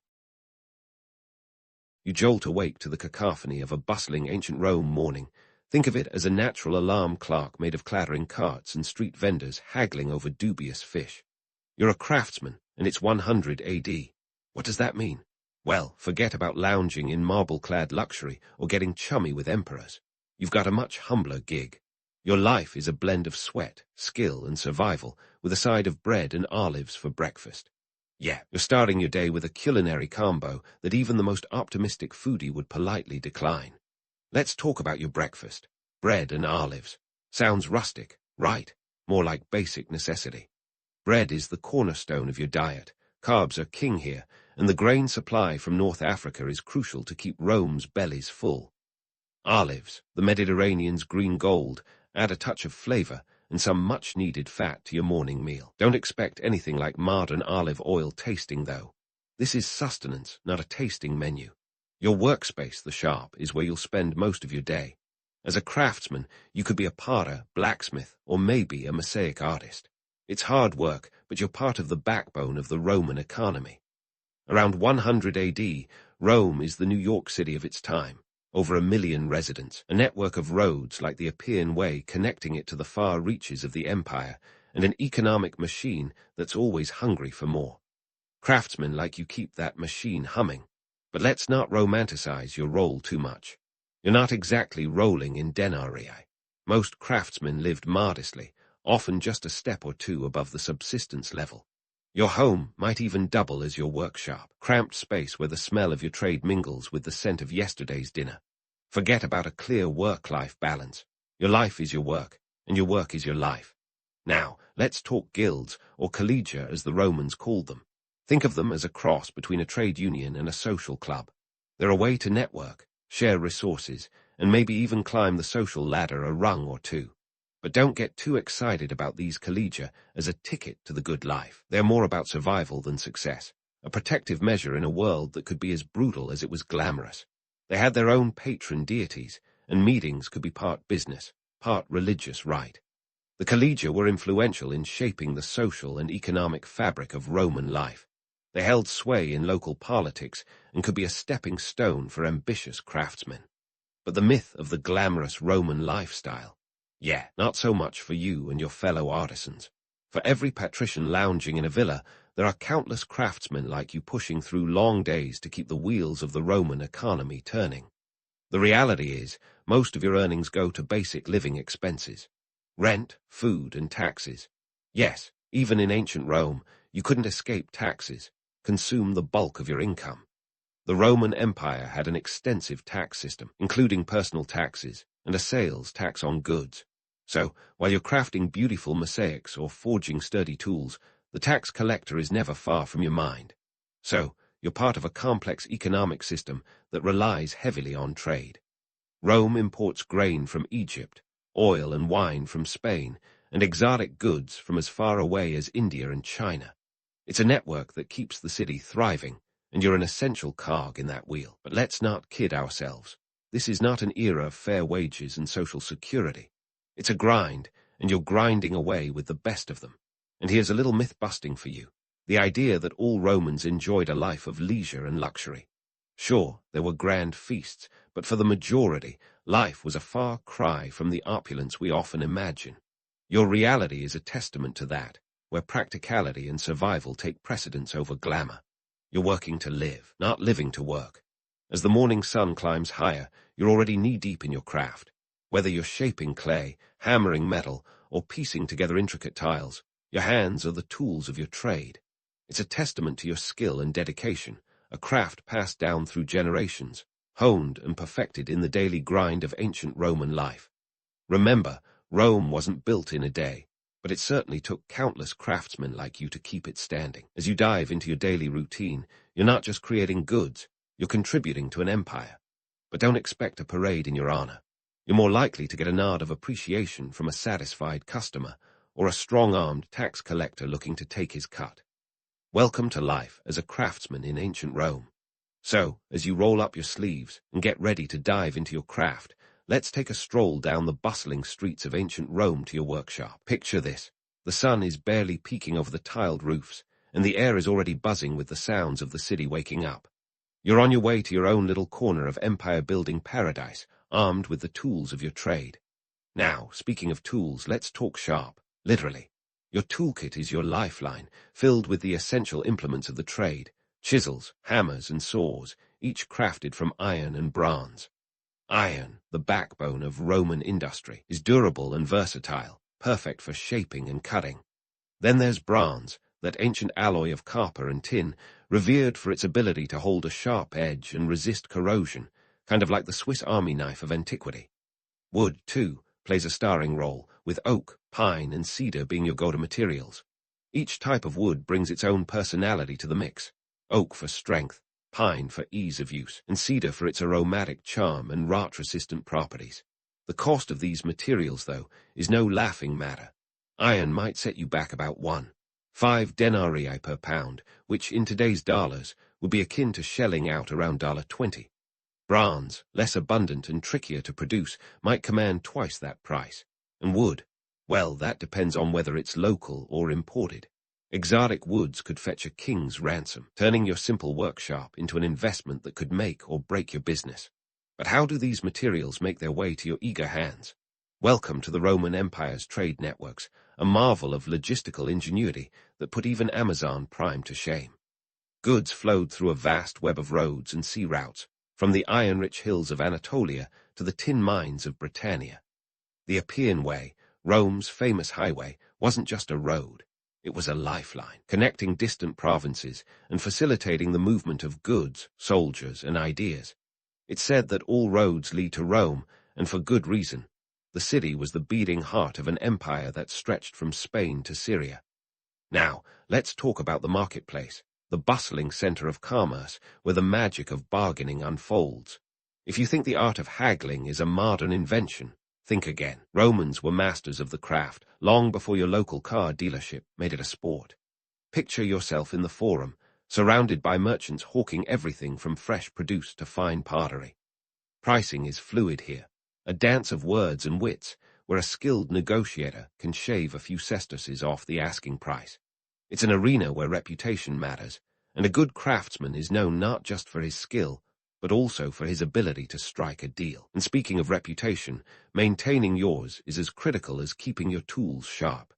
In a city teeming with skilled artisans, standing out in the crowd is both an art and a necessity. Quality and consistency are your calling cards, and word of mouth is your marketing department. Fail to deliver on a commission, and you might find yourself blacklisted faster than you can say, caveat emptor. It's a dog-eat-dog world out there, or rather, a gladiator-eat-gladiator world, where the competition is fierce, and only the best survive. But don't get too disheartened. The challenges of a craftsman in ancient Rome are tempered by the small victories, an intricately carved piece admired by a client, the satisfying heft of a well-made tool, the camaraderie of fellow artisans exchanging tips over a shared jug of wine. These are the moments that make the grind worthwhile, the echoes of satisfaction that remind you why you chose this path in the first place. Sure, the life of a Roman craftsman isn't all sunshine and marble, but it's honest work. You're part of a grand tapestry, a mosaic of labor and skill that underpins the glory of an empire. And as the day unfolds, with its mix of toil and triumph, you're reminded that while the emperors and senators might command the spotlight, it's the craftsmen, like you, who keep the show running. So, take pride in your workshop, your tools, and the legacy you're crafting, one piece at a time. And remember, while Rome wasn't built in a day, it sure as heck wouldn't have been built at all without the likes of you. As midday rolls around in the bustling city of Rome, you pause for a moment under the sun's relentless gaze, wishing you could order an ancient equivalent of a cold brew. But here's where things get interesting and a little uncomfortable. Let's dive into the gritty underbelly of Roman society. Slavery, a reality that's as integral to the empire's economy as bread and circuses. If you're a craftsman, you might have a couple of slaves working alongside you. Maybe they're skilled in the fine art of mosaic or the delicate dance of blacksmithing. These aren't just any slaves. Think of them as the skilled workers of the ancient world, with talents that could rival your own. But don't get too cozy with the idea. They're also your competition. Skilled slaves could be acquired for 600 denarii, a figure that might make your wallet weep. In today's terms, that's roughly $20,000, depending on whether you're measuring in Roman sandals or modern-day loafers. Slaves were the backbone of Roman engineering marvels, those aqueducts delivering fresh water to the city, built on the backs of countless enslaved workers. The awe-inspiring Colosseum, where gladiators entertained the masses with blood and bravery. That, too, came at a human cost. This wasn't a simple case of free labor. It was a complex web of dependency and exploitation. It's the original rock and a hard place scenario that would make even your toughest workday look like a picnic. But let's not kid ourselves into thinking there were labor laws protecting these workers. The idea of OSHA regulations would have been as alien to the Romans as a smartphone is to a Luddite. The lack of legal protection meant that working conditions could be brutal. Long hours, minimal rest, and zero job security were par for the course. It's enough to make your own cramped workshop feel like a luxury penthouse by comparison. And here's a twist for you. While slaves were often seen as property, they could also be invaluable assets. Some were so skilled that they managed to buy their freedom, becoming freedmen who retained their expertise and often rose to positions of influence. Talk about a plot twist worthy of a Roman epic. Now, let's debunk the myth of Roman engineering as purely the result of genius inventors sketching blueprints under marble columns. Sure, the Romans were brilliant, but those grand structures were also testaments to the sheer human labor behind them. It's the same story of progress. For every monumental achievement, there's a tale of sweat and sacrifice, much like your own daily grind. The Roman economy was a colossal machine fueled by trade, taxation, and yes, slavery. With around 20% of the population enslaved, Rome's social fabric was tightly woven with threads of servitude. But it's not just doom and gloom. The social dynamics were complex, with slaves often living alongside their masters, sharing in the rituals and routines of daily life. It's a world where boundaries blur, and the lines between master and servant are messier than an overturned amphora of wine. Speaking of wine, let's pour a cup and talk trade. The Roman Empire stretched from Gaul to the sands of Egypt, with goods flowing like a well-oiled machine across vast distances. The Appian Way, Rome's most famous road, was the aorta of this trade network, pumping lifeblood through the empire in the form of goods, ideas, and yes, even enslaved people.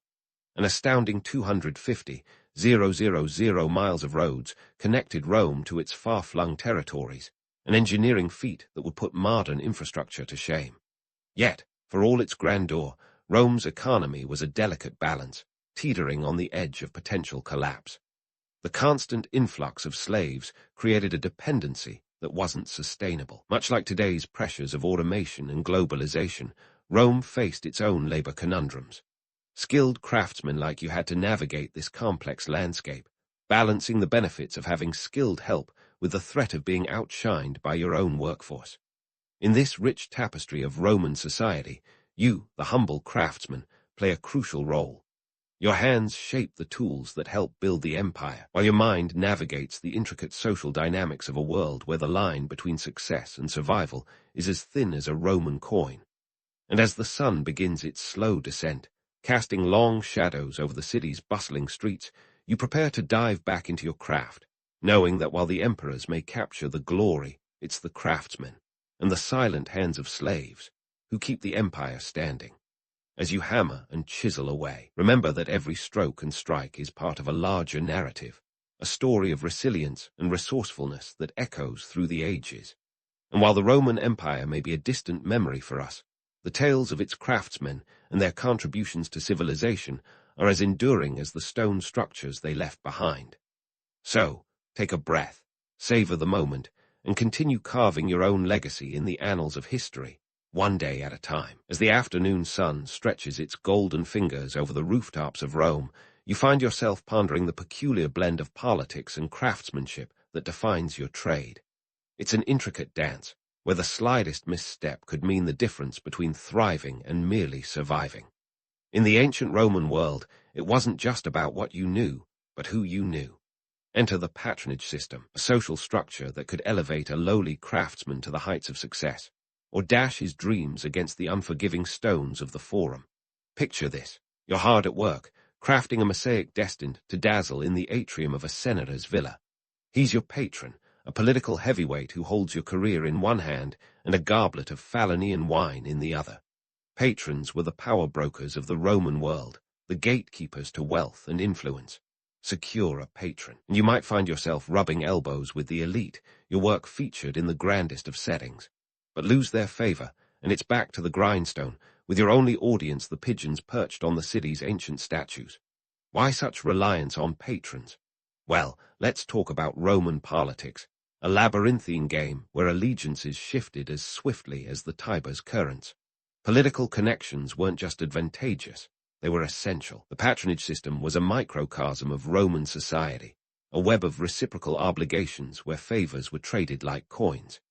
As a craftsman, you might be asked to produce a masterpiece for a public ceremony, or perhaps a modest gift to curry favor with an influential magistrate. In return, your patron could provide protection, resources, or even an introduction to other potential clients. It's like LinkedIn, but with togas and a lot more drama. Speaking of drama, let's not forget the role of Roman politics in shaping the city's economic landscape. Tax policies and legal restrictions were as much a part of your daily life as your toolkit. The Roman Empire was a leviathan of bureaucracy, its hungry, more demanding tribute from every corner of its vast territory. Taxes on goods, tolls on roads, and levies on property. These were the constant companions of craftsmen, nibbling away at profits like mice at a granary. And let's not even start on the tax collectors, those ever-persistent shadows eager to ensure the empire's coffers remained full. Yet, despite the burdens, trade flourished, and the empire thrived. Rome was a marketplace of ideas and innovations, with goods flowing in from every corner of the known world.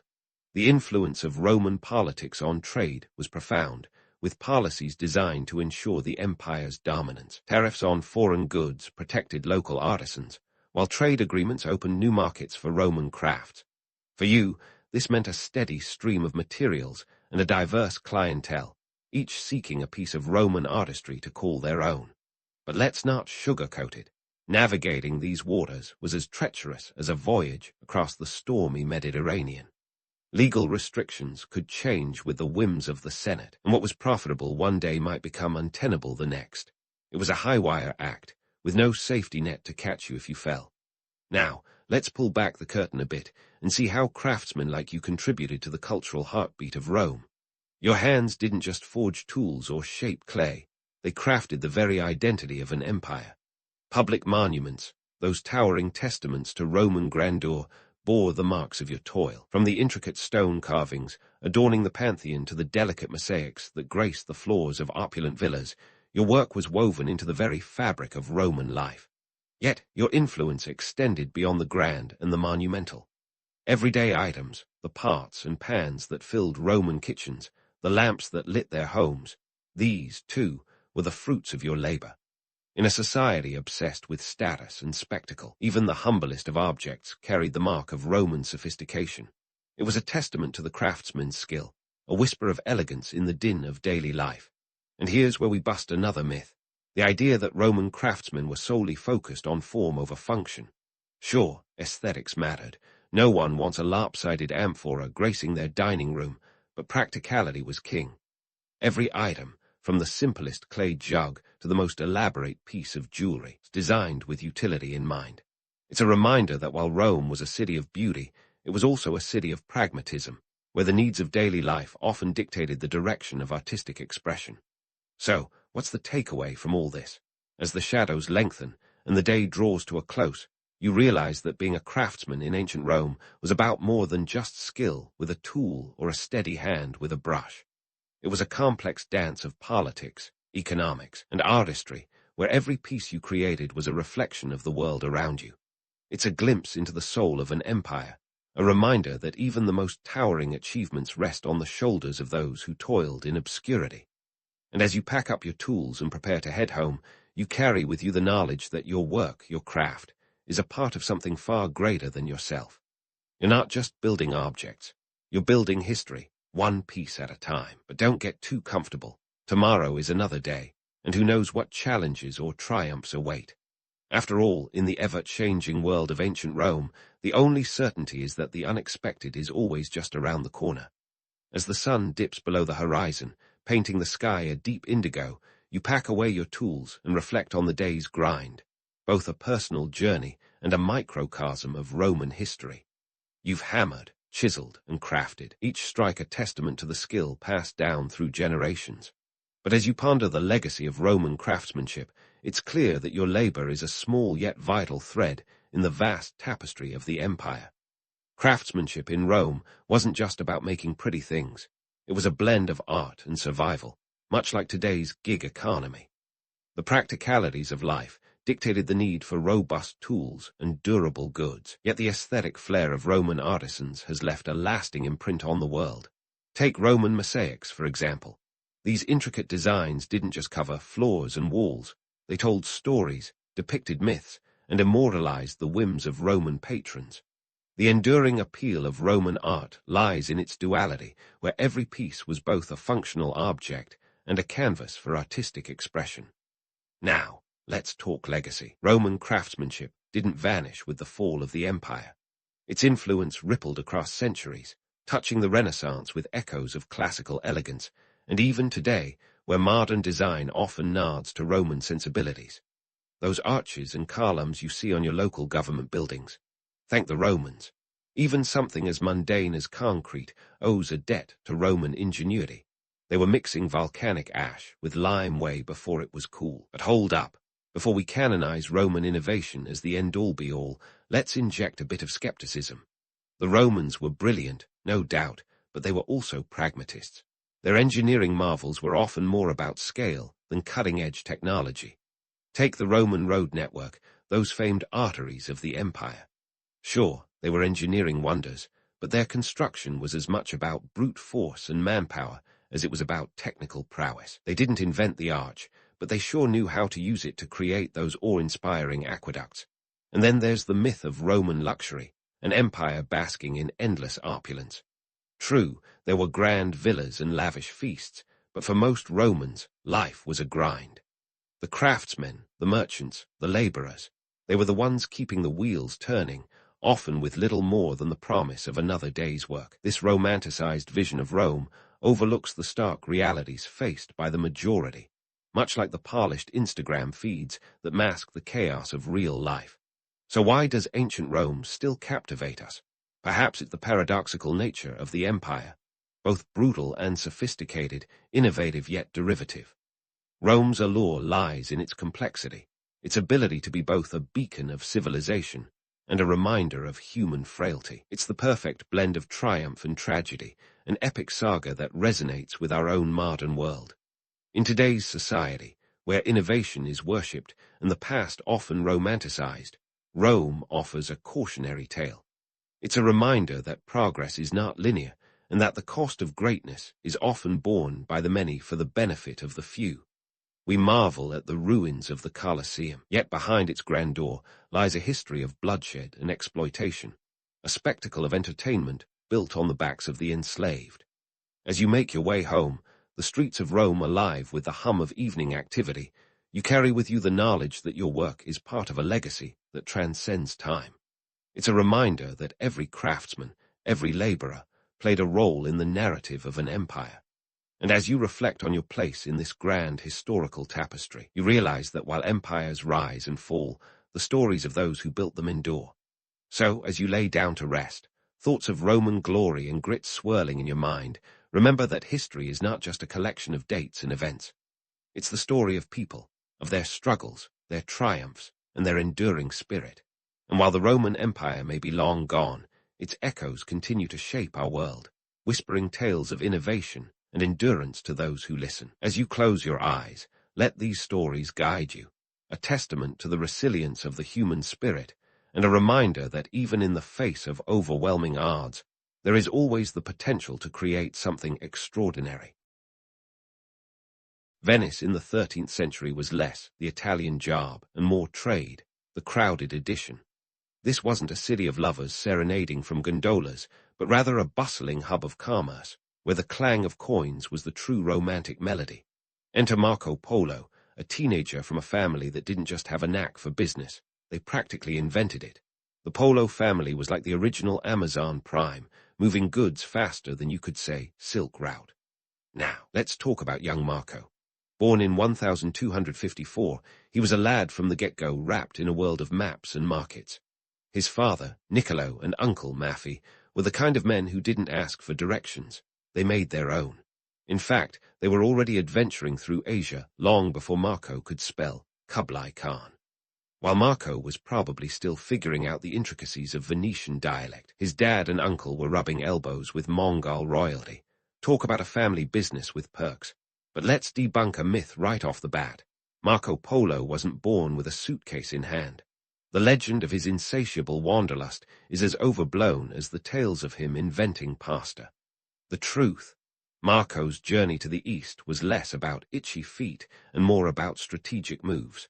By the ripe age of 17, his father and uncle returned from their first Asian escapade with a peculiar invitation from Kublai Khan himself, who, evidently, was a sucker for Venetian charm. The Khan wanted to learn more about Christianity, and the Polo brothers, seeing an opportunity, decided to cash in their frequent traveler miles and head back to the east. Marco tagged along because, well, who wouldn't want to see the Great Wall before Instagram? So, in 1271, the trio embarked on what would become a 24-year odyssey. That's right, 24 years, longer than most modern careers. But let's not romanticize this as a gap year gone wild. It was a calculated venture. Venice was a trading powerhouse, and the East was a treasure trove of silk, spices, and exotic goods. The Polos were essentially the original influencers, bringing back stories that would later fill the pages of Marco's Il Milione, a travelogue so sensational it made Hollywood seem tame. Venice at the time wasn't just about pretty canals. It was the epicenter of trade between Europe and the Byzantine Empire. The Polo family's expertise in commerce was their ticket to the big leagues. They weren't just moving goods, they were moving ideas, cultures, and quite literally, the world. Marco's journey was about more than just seeing the sights. It was about making connections, striking deals, and surviving in a world where a wrong step could mean the end of the line. And speaking of maps, it's worth noting that the Polos didn't have Google Maps to guide them. They navigated using a mix of intuition, local guides, and stars. An impressive feat considering Marco was just a teenager who probably didn't have much experience beyond the Venetian lagoon. But hey, necessity is the mother of invention, and Marco quickly learned the ropes. The journey to the east wasn't a straight line. It was a series of zigzags across the Silk Road, with stops in places that sounded more like fantasy realms than real locations. The Polos trudged through Armenia, Persia, and the Pamir Mountains, facing challenges that would make modern travelers weep into their Wi-Fi. The trip took 4 grueling years, quadruple the time it takes to binge a Netflix series, but infinitely more rewarding in terms of life experience. Along the way, Marco absorbed cultures like a sponge, learning languages and customs, and becoming a bridge between East and West. His knack for languages was particularly handy, and by the time they reached the court of Kublai Khan in 1275, Marco was ready to charm the socks off the Mongol emperor. The Khan, impressed by Marco's wit and knowledge, took him under his wing, appointing him as a special envoy. Not bad for a kid from Venice who hadn't even hit his quarter-life crisis. This relationship with Kublai Khan was pivotal. It wasn't just about Marco seeing the world. It was about the world seeing him. Through his eyes, Europe would later get a glimpse of the grandeur of the East, from the wealth of the Khan's court to the marvels of Chinese innovation. Marco's stories, though sometimes stretched like a Venetian pizza dough, rooted in a reality that few Europeans could fathom at the time. But let's keep one thing straight. Marco Polo wasn't the first European to reach Asia. Others had ventured east before him, but Marco's stories stood out because they were written down and widely circulated. His journey wasn't just a personal adventure. It was a narrative that would shape Western understanding of the East for centuries. So, was Marco Polo a restless wanderer or a strategic businessman? Perhaps a bit of both. His journey was as much about family legacy as it was about personal exploration. The Polos weren't just travelers. They were traders, diplomats, and storytellers. They brought back more than just physical goods. They brought back ideas, stories, and a sense of wonder that would inspire generations. In the end, Marco Polo's legacy is a mix of myth and reality, as are most great tales. The allure of his adventures lies not just in the distances traveled, but in the bridges built between worlds. Marco's journey reminds us that exploration is as much about connecting with others as it is about discovering oneself. And if that doesn't make you want to dust off your suitcase, I don't know what will. But hold your horses, or camels, really. Because Marco's legendary journey from Venice to the court of Kublai Khan was anything but a leisurely sightseeing tour. The Silk Road, a name that evokes images of opulent caravans laden with treasures, was more like a medieval version of Survivor, but without Jeff Probst and the immunity idols. This was a 4,000-mile endurance test, where every step forward was a small miracle, and every evening a hard-earned victory against the odds. Let's start with the road itself. Calling it a road is like calling Mount Everest a hill. This wasn't a neatly paved highway with rest stops and vending machines. It was a labyrinth of harsh terrains, deserts that could fry an egg on their sands by day and freeze you by night, mountain passes where oxygen was as rare as a polite New York City cabbie, and rivers that seemed to enjoy sweeping people away more than anything else. Marco and his entourage didn't stroll down a scenic path. They trudged, climbed, and sometimes crawled, often wondering if the next horizon would bring salvation or doom. The Silk Road was more than a physical challenge. It was a geopolitical juggling act, a high-wire performance without a safety net. The Polos had to navigate not only the treacherous terrain, but also the equally perilous political landscape.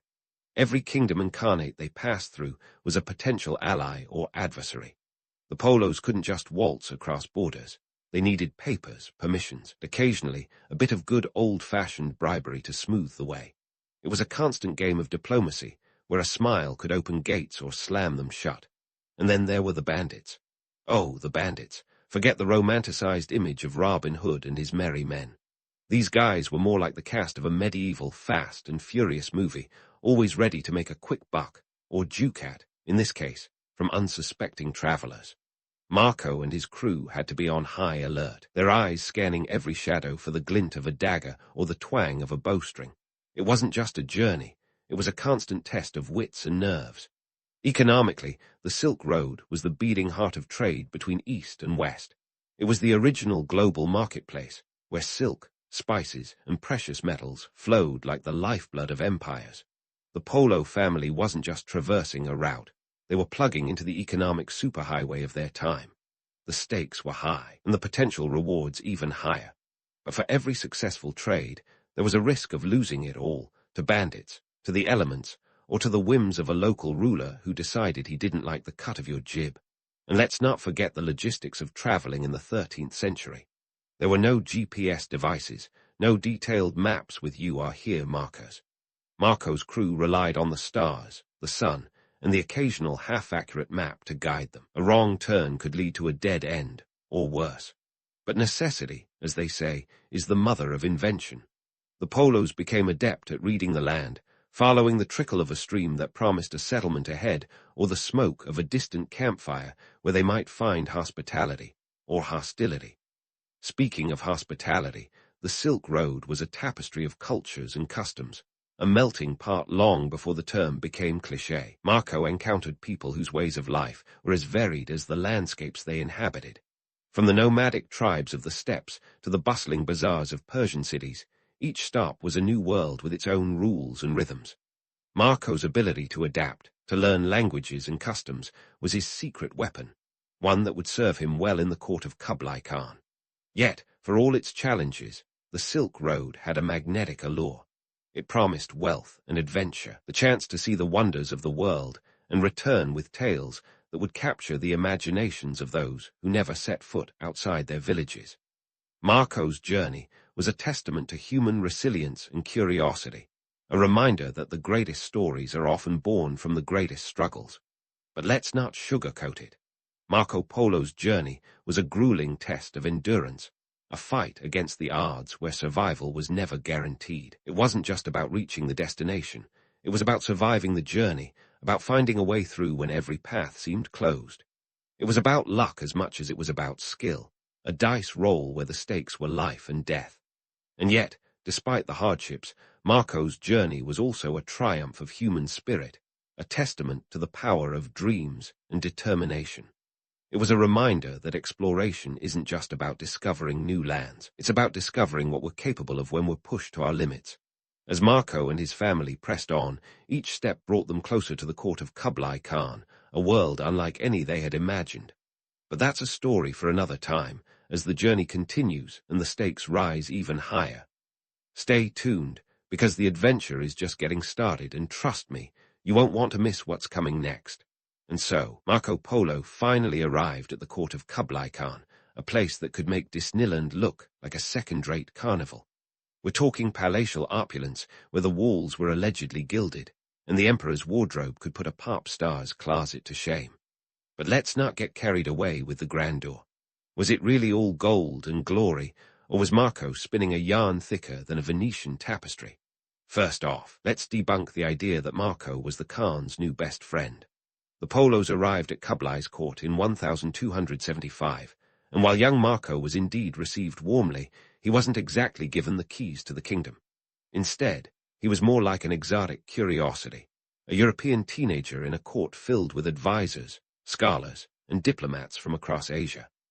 The Khan, who was a savvy ruler with a soft spot for novelty, saw potential in Marco, not as a confidant, but as a tool that could navigate and report back from the far reaches of the empire. What Marco really became was a kind of medieval UPS guy. Kublai Khan used him as an emissary, sending him on missions to parts of the empire that the average European could only dream of. Forget Instagram stories. Marco was out there living the influencer dream, traveling to places like Burma and India, all while taking mental notes for his eventual bestseller. He was a cultural bridge, delivering messages and gathering information, all under the guise of diplomacy. Now, let's talk economic motives. Kublai Khan's court was a hub of trade and commerce, the center of a vast empire where goods moved faster than a rumor at a royal banquet. The Mongol Empire under Kublai had a vested interest in maintaining and expanding its trade networks. By employing Marco, the Khan was essentially investing in a walking, talking trade deal. Marco's travels were about more than just seeing the sights. They were about assessing trade routes, negotiating deals, and understanding the economic pulse of the region. In essence, Marco was part of a grand strategy to keep the Mongol Empire at the top of its game. But why were these trade routes so important? Simple. They were the arteries of the empire, bringing in silk, spices, precious stones, and other luxuries that not only enriched the Mongol Kaffirs, but also secured Kublai's power. The Khan knew that wealth was more than just gold. It was about resources, influence, and the ability to project power across the known world. And Marco, with his knack for languages and charm, was the perfect agent to facilitate these exchanges. Of course, Marco's tales of the East were not without a bit of embellishment. His famous travelogue, Ilmalione, reads like a mix of fact and fantasy, a medieval bestseller that captured the imaginations of Europeans who had never ventured beyond their village. But let's face it, Marco's stories were as much about selling books as they were about sharing knowledge. He was a master of the art of the tall tale, blending reality with just enough fiction to keep his audience hooked. Take, for example, his descriptions of Kublai Khan's summer palace, Xanadu. Marco painted a picture of lavish gardens and opulent halls, a paradise on earth. While the palace was indeed impressive, it wasn't quite the otherworldly utopia he described.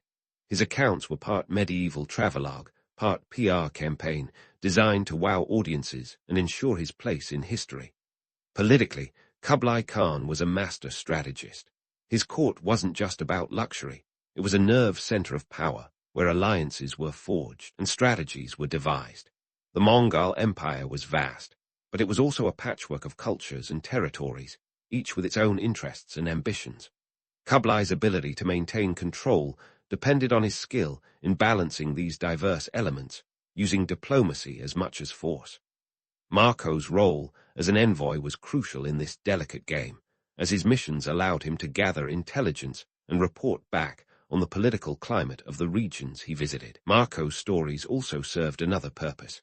They were a form of soft power, a way to project the might and wealth of the Mongol Empire beyond its borders. By sharing tales of Kublai's court with the West, Marco was unwittingly contributing to the Khan's global image, making the Mongol ruler seem larger than life and his empire a beacon of prosperity. It was medieval marketing at its finest. However, let's not gloss over the reality that life at Kublai's court wasn't all feasts and festivals. The Mongol Empire, while rich and powerful, was also a place of political intrigue and potential danger. Rival factions vied for influence, and the stakes were as high as the peaks of the Himalayas. Marco had to navigate this complex landscape carefully, ensuring he stayed in the Khan's favor while avoiding the pitfalls of court politics.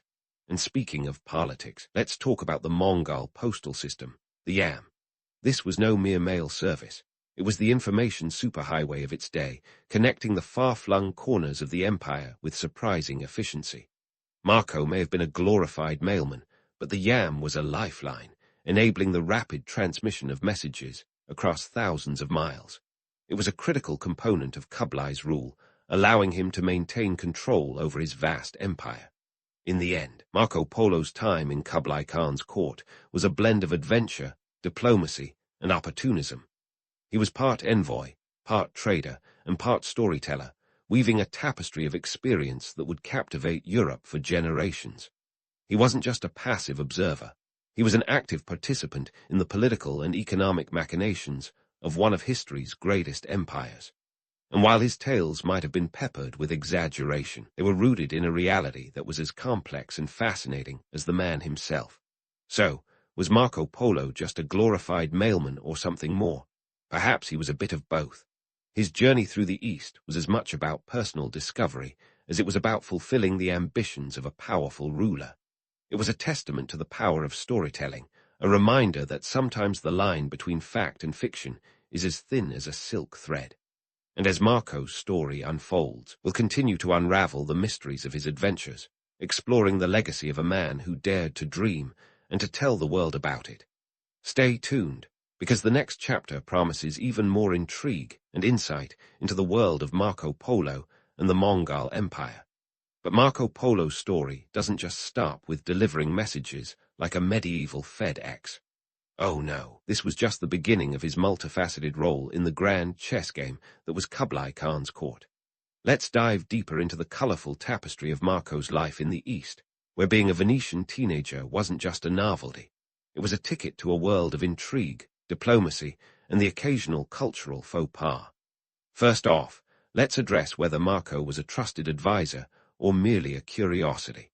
Well, in the glittering court of Kublai Khan, advisors were a dime a dozen, quite literally, given the empire's penchant for hiring talent from every corner of its vast dominion.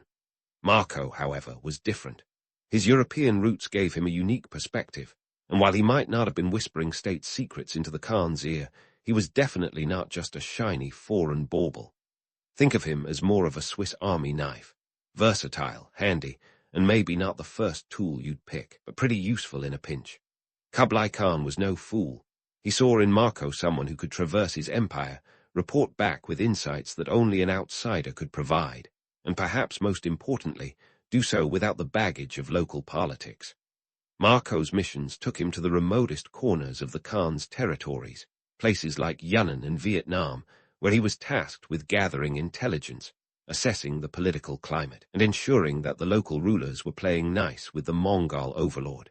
Kublai's knack for utilizing foreign talent was part of his genius, allowing him to gather perspectives that his local advisors might overlook.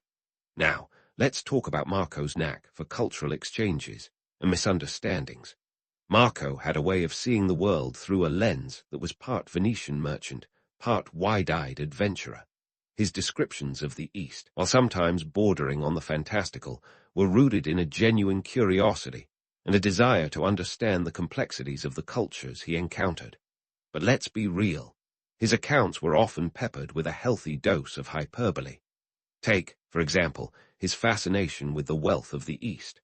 To a Venetian, accustomed to the opulence of his home city, the riches of Kublai Khan's empire must have seemed like the stuff of legend. Marco's tales of cities paved with gold and rivers flowing with precious stones were unsurprisingly exaggerations. Yet they captured the imagination of his European audience, who were starved for tales of distant lands and untold wealth. In reality, while the East was indeed wealthy, it wasn't the fantasy land of endless riches Marco sometimes made it out to be. But hey, who doesn't love a bit of embellishment when recounting their travels? Marco's observations also provide a humorous glimpse into the cultural misunderstandings that arose during his travels. One of the more amusing aspects of his accounts is his description of the rhinoceros, which he famously mistook for a unicorn. Yes, you heard that right, a unicorn. To be fair, when you're used to seeing horses and cows, a rhino must have seemed like a mythical creature. Marco's misidentification is a perfect example of how cultural lenses can shape perceptions, leading to the creation of myths that persist for generations. But Marco's life in the East wasn't all about misidentified wildlife. His travels exposed him to a range of cultures, each with its own customs and traditions.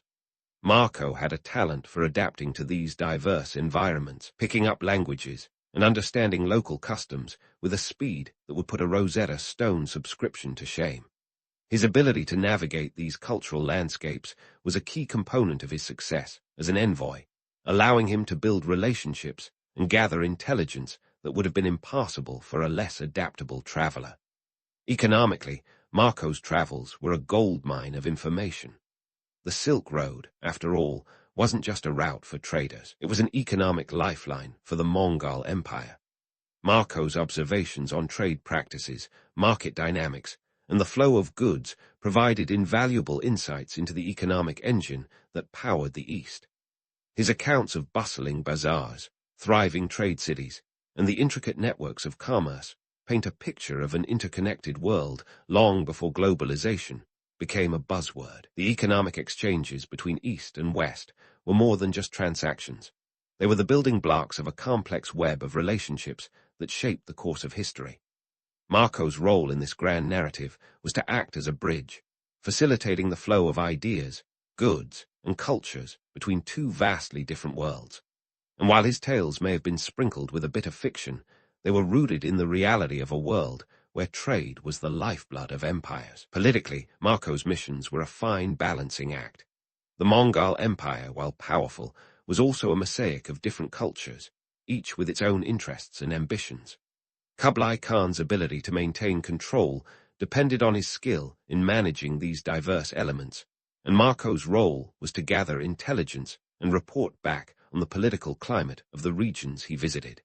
His accounts of local rulers, their loyalties, and their grievances provided valuable insights that helped Kublai navigate the complex political landscape of his empire. These political insights also shed light on the broader scope of East-West relations. Marco's travels highlighted the interconnectedness of the medieval world, a world where alliances were forged and broken, where trade routes were both economic lifelines and political battlegrounds. His experiences offer a glimpse into the intricate dance of diplomacy that shaped the relationships between East and West, a dance that was as much about power and influence as it was about cultural exchange. And let's not forget the personal dimension of Marco's adventures. His journey was as much about self-discovery as it was about diplomacy and trade. Through his travels, Marco learned not only about the world around him, but also about himself. He encountered challenges that tested his resilience, experiences that broadened his perspective, and moments that shaped his understanding of what it meant to be a citizen of the world. His story is a testament to the transformative power of travel, a reminder that exploration is as much about the internal journey as it is about the external one. So, what can we take away from Marco Polo's life in the East? For one, it's a reminder that history is as much about the stories we tell as it is about the events that happened. Marco's tales, while sometimes exaggerated, captured the imagination of his contemporaries and continue to do so today. They remind us of the allure of the unknown, the thrill of discovery, and the power of storytelling to bridge worlds. But let's not get too carried away with the romance of Marco's adventures. The reality of his life in the East was a complex mix of diplomacy, trade, and cultural exchange, a world where the stakes were high and the challenges daunting. It was a world where survival depended on adaptability, where success required a keen understanding of the intricate web of relationships that connected East and West. Marco's story is a testament to the human spirit, a reminder that even in the face of adversity, there is always the possibility of discovery and growth.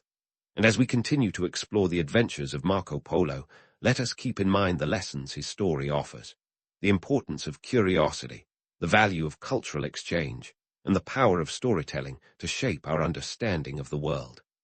In the next part, we'll delve deeper into the impact of Marco's travels on the world he left behind, and how his tales continue to resonate in the modern era. So stay tuned, because the adventure is far from over. As Marco Polo's journey through the East drew to a close, he returned home not just as a seasoned traveler, but as a harbinger of tales that would soon captivate Europe. Now, let's skip ahead to what happened after Polo hung up his explorer's hat and put on his proverbial riding gloves. Marco found himself in a Genoese prison in 1298. That's right, a globe-trotting hero got caught up in the messy business of a war between Venice and Genoa, proving that even seasoned travelers can end up grounded in the least glamorous of ways. While he was cooling his heels behind bars, Marco teamed up with a fellow inmate, Rustichello da Pisa, and together they penned the Travels of Marco Polo, or Il Milione, as it was known in Italian. This was no mere diary. It was the medieval equivalent of a blockbuster. And let's face it, nothing says bestseller quite like a co-author who's been locked up with you. Talk about a captive audience, literally. But here's the kicker. How much of the travels was factual, and how much was Rustichello's flair for the dramatic? The book reads like a medieval mix of Game of Thrones and National Geographic. It's richly detailed, but often stretches the bounds of believability. Take Marco's assertion that Kublai Khan's court had 10,000 horses at the ready. While the Mongols were indeed horse aficionados, 10,000 sounds more like the attendants at a medieval Coachella than a practical cavalry unit. Then there's the tale of the city of Quinsai, modern-day Hangzhou, which Marco described as having 12,000 bridges. Now, I'm all for a good bridge, but even Venice, with its famous canals, would raise an eyebrow at that number. Such exaggerations lead historians to wonder whether Marco was embellishing for effect, or if he was genuinely dazzled by what he saw, his Venetian mind boggling at the sheer scale of the East. Now, onto the economic context, because let's be real, Marco wasn't just taking mental notes for the fun of it. His observations on trade were spot on, highlighting the massive flow of goods, from silk to spices, that kept the Silk Road bustling. Marco detailed the economic powerhouse that was the Mongol Empire, emphasizing how commerce was the lifeblood of Kublai Khan's vast domain. He wasn't just a traveler, he was a medieval market analyst, and his insights into the trade dynamics of the East provided Europe with a roadmap to riches. Marco's accounts also offered a glimpse into the political climate of the time. He described the Mongol postal system, known as the Yam, which was a marvel of efficiency, allowing for rapid communication across the empire. This wasn't just about delivering the latest gossip, it was crucial for maintaining control over a sprawling territory. Marco's descriptions of this network highlighted the sophistication of Mongol governance, contrasting sharply with the more fragmented political systems of Europe. But let's not ignore the cultural impact. The travels didn't just entertain. It ignited imaginations. It inspired explorers like Christopher Columbus, who reportedly had a copy annotated with notes in the margins. Marco's tales of the East were like a siren call, tempting Europeans with visions of exotic lands and untold wealth.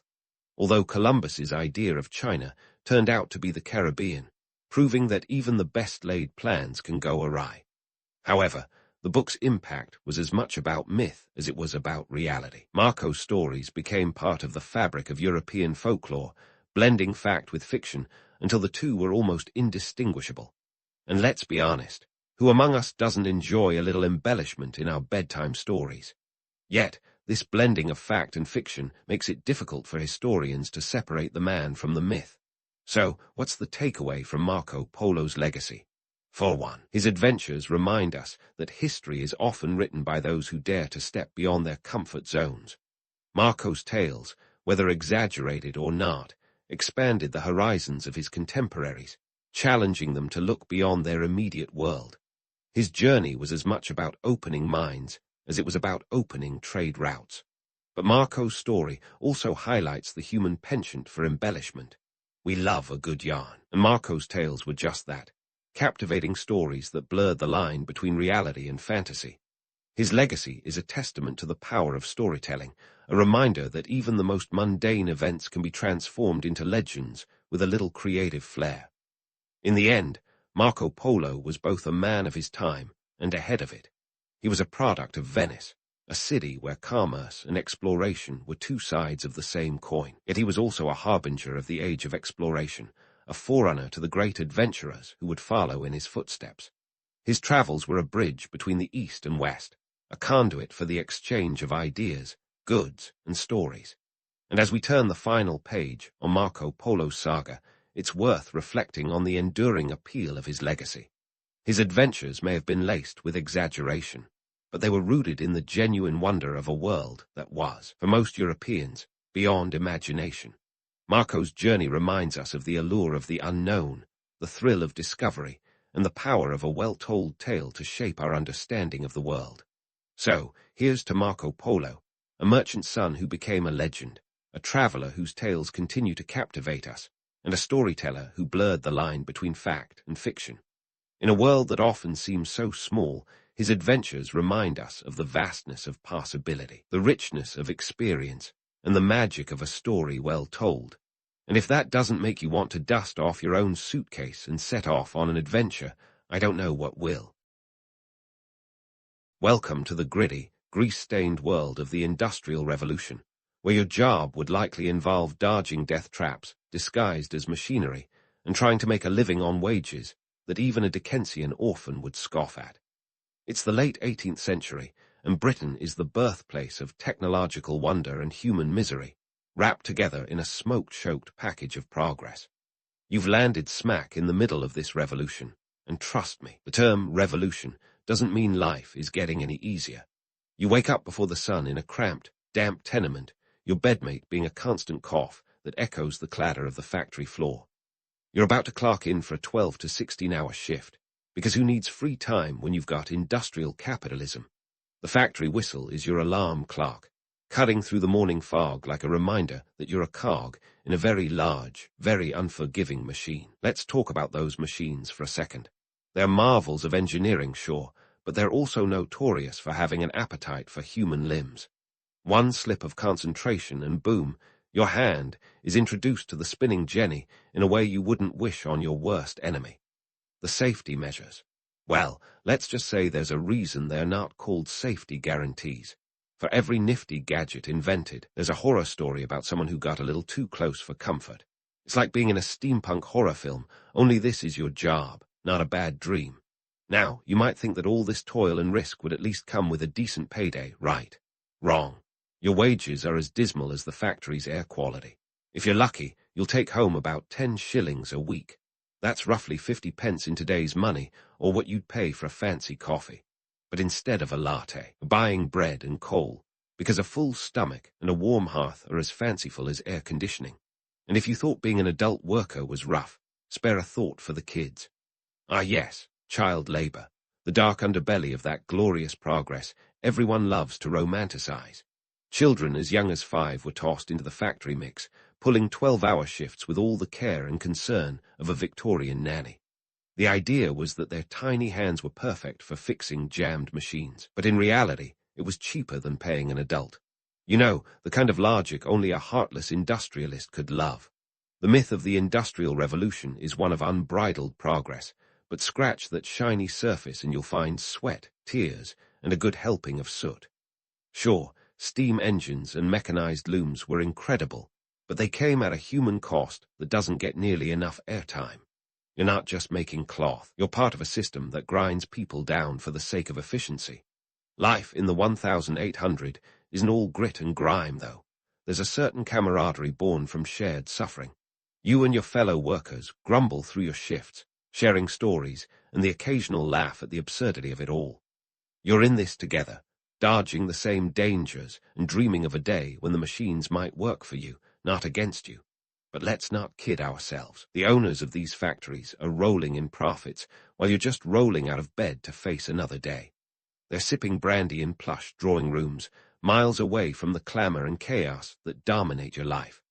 The social divide is as wide as the River Thames, and you're stuck on the wrong side of it. So, as you shovel coal into the fire of industry, remember that you're part of something big, even if it feels like the world is balancing on your aching shoulders. The Industrial Revolution may be a tale of triumph and innovation, but for you, it's a daily battle against the odds. Hold onto your hats, because this is just the beginning. And speaking of balancing acts, let's dive into the socio-economic landscape of Victorian England, where the only thing more abundant than coal dust was the indifference of the upper class. You see, the Industrial Revolution didn't just pop up like a daisy in a field. It was more like a weed that thrived on the fertile soil of laissez-faire economic policies. This hands-off approach was essentially a free-for-all for factory owners who were about as benevolent as a pack of hungry wolves eyeing a flock of sheep. The idea was simple. Let the invisible hand of the market do its thing, and everything will magically fall into place. Spoiler alert, it didn't. Instead, it led to a work culture where human welfare was a distant second to profit margins. Factory owners unleashed their inner Scrooge, skimping on safety and wages with a glee that would make even Ebenezer blush. The government, meanwhile, took a page from the See No Evil playbook, convinced that any interference would stifle the economic bonanza. Now, let's talk about the infamous Factory Acts, starting with the 1833 version. A piece of legislation that promised much but delivered about as much as a chocolate teapot. The Factory Act of 1833 was supposed to protect workers, especially the kiddos, by limiting their working hours and mandating some semblance of education. But in practice, it was more like a polite suggestion than an ironclad law. Inspectors were so few and far between that you were more likely to spot a unicorn on the factory floor than a government official. It was a classic case of good intentions, poor execution. For children between the ages of 9 and 13, the Act limited work to 9 hours a day and required at least 2 hours of schooling. Sounds progressive, right? Except there was no real system to ensure compliance. Factory owners could and did ignore these guidelines with the kind of nonchalance usually reserved for skipping breakfast.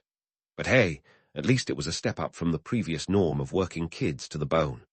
The upper class, meanwhile, was too busy perfecting their disdainful gazes and building grand estates to notice or care. They lived in a world of opulence, far removed from the grime and grit of the factories. Their biggest concerns were whether the pheasant was cooked to perfection or if the maid had polished the silverware. It's hard to empathize with the plight of the working class when you're sipping champagne and debating the merits of the latest Italian opera. But let's not be too harsh on the Victorians. After all, they did give us some cracking literature and the concept of afternoon tea. The romantic notion of the Industrial Revolution as a golden age of progress and prosperity is hard to shake. Who wouldn't be charmed by the idea of steam-powered invention forging a brave new world? Yet beneath the romance lies the gritty truth. For the majority, it was a slog through soot and sweat, with the promise of better days always just out of reach. The class divide in Victorian Britain was as wide as the River Thames, and just as murky.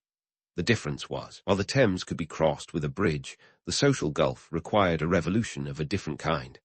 The working class was stuck in a cycle of poverty, with little hope of upward mobility.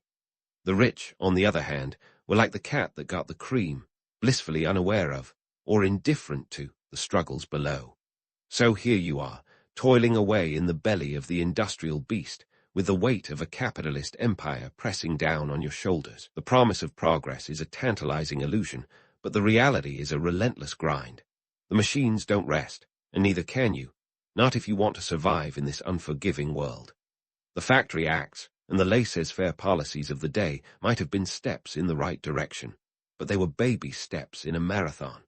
As the wheels of industry turn, remember that you're not just a cog in a machine. You're part of a story that's still being told. The Industrial Revolution was as much about human resilience as it was about invention. It's a reminder that progress often comes at a cost, and the price is paid by those who can least afford it. But don't worry, there's more to this story, and trust me, it only gets more intriguing from here. Stay tuned, because we're just warming up. So, while you're breaking your back in the shadow of the smokestacks, let's take a detour to your cozy abode. Or rather, the sardine can masquerading as one. Welcome to the Victorian tenement, where the walls are thin, the air is thick, and privacy is as rare as a day off. Imagine cramming your entire existence into a single room shared with your entire family. It's less home sweet home, and more hope you like the smell of boiled cabbage. The rent, a hefty chunk of your meager weekly wage, which you might recall is about 10 shillings if Lady Luck's on your side. For this price, you get a front-row seat to the symphony of urban life, complete with a soundtrack of coughing neighbors and the occasional rat scuttle. Ah, the good old days. And now, let's talk chow. If you've ever fantasized about a diet of gruel and stale bread, you're in luck.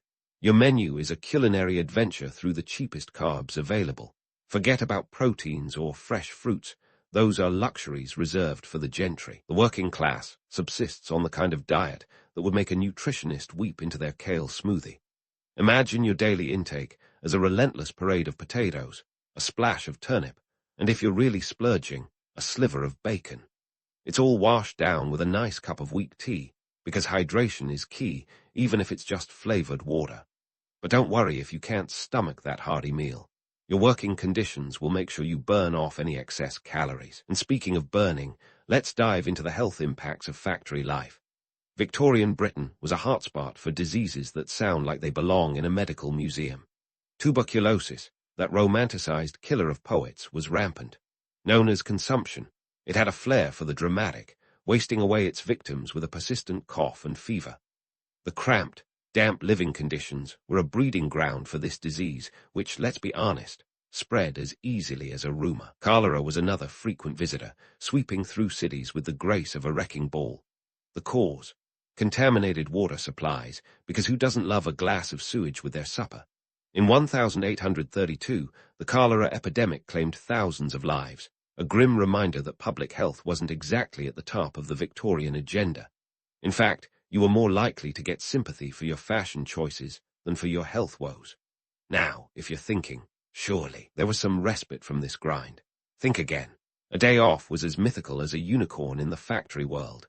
You worked 6 days a week, with Sunday reserved for church and the faint hope of rest. But even then, the spectre of work loomed large, as Monday morning was just around the corner. The idea of a vacation was laughable, unless you count the afterlife. But hold your horses, because the seeds of change were being sown. Enter the labor unions, the unsung heroes of the working class. They were the ragtag band of rebels pushing for better conditions, a living wage, and the radical concept of a 10-hour workday. These unions were the first to say, hey, maybe workers shouldn't have to choose between a paycheck and their fingers. It was a slow, painful push for change, akin to moving a boulder uphill with a teaspoon. The Factory Act of 1847, also known as the 10 Hours Act, was a groundbreaking piece of legislation that limited the working day for women and children. It was a step forward, but the journey was far from over. Factory owners weren't exactly rolling out the red carpet for reform, and enforcement was as sparty as a Dalmatian. The pace of reform was glacial, but the momentum was building. Workers, like you, began to realize that they weren't alone in their struggles. They shared stories of resistance and resilience, swapping tales of victories, however small, and these stories were powerful. As one factory worker put it, "We are not brutes, we are men, and we will be treated as such." The rise of unions was more than just a fight for rights. It was a battle for dignity. It was an acknowledgement that the gears of industry couldn't turn without the people who fueled them. And slowly, ever so slowly, society began to take notice. The push for change was no longer just a whisper in the dark. It was a rallying cry that echoed through the factory halls. But let's not get ahead of ourselves. The road to reform was riddled with potholes and pitfalls. The Victorian era was a paradox, a time of great progress and great inequality. It was a period where the inventions of the future were built on the backs of those living in the past. So, as you clock out after another grueling shift, take solace in the fact that you're part of a story that's still unfolding. The Industrial Revolution was as much about human endurance as it was about machinery. And while the wheels of progress might grind slowly, they do eventually turn. Stay tuned, because there's still more to uncover in this gritty tale of toil and tenacity. The history of the Victorian factory worker is a testament to the human spirit's capacity to endure and strive for a better tomorrow. And trust me, you won't want to miss what happens next. Now, let's get into the nitty-gritty of the Victorian era's technological marvels, shall we? I mean, who doesn't love a good tale about mechanical contraptions that were both the pride and peril of the Industrial Revolution? Enter the spinning jenny and the steam engine, the rock stars of their time. They were the tech titans of the 18th century, turning heads and spinning, quite literally, into the history books. But before you start imagining them as the sleek, user-friendly gadgets of today, let's pump the brakes and take a closer look. The spinning jenny, invented by James Hargreaves in 1764, was the textile industry's answer to a productivity prayer. It allowed a single worker to spin multiple spools of thread simultaneously. Think of it as the multitasking wizard of its age, multiplying output faster than you can say, industrial boom. But here's the kicker. While it made factory owners salivate over their profit margins, it also spelled doom for many skilled hand spinners. They found themselves as obsolete as a floppy disk in the age of cloud computing. This nifty invention was not just a machine, it was a harbinger of a seismic shift in labor dynamics. It condensed the skill of many into the hands of a few, a theme that would echo through the corridors of industrial history. Sure, it was efficient, but it also reduced the weavers to mere appendages of the machine. And don't get me started on the noise. Working next to one of these was like having a front row seat at a never-ending heavy metal concert without earplugs. Then there's the steam engine, the veritable powerhouse of the Industrial Revolution. James Watt's improvements in the 1770 took this beast from coal mine water pumper to the beating heart of factories, railways, and ships. It was the iPhone of its day, revolutionizing everything from transportation to manufacturing. But as much as it propelled society forward, it left a trail of smoke and soot in its wake, spewing pollutants with the abandon of a toddler let loose with a box of crayons. The steam engine didn't just power machinery, it powered the very idea of progress. It was the darling of industrialists and the devil for the labor force. With steam engines chugging along, the demand for human sweat and muscle shifted but never diminished. The machines might have been running, but it was the workers who were still grinding away, literally and metaphorically. And while we're at it, let's not forget the delightful side effect of steam power, fires. Lots of them. Because what's innovation without a little incineration, right? Now, let's bust open the myth of the self-made man, that enticing tale of rags to riches, where grit and determination catapult you to the top of the social ladder.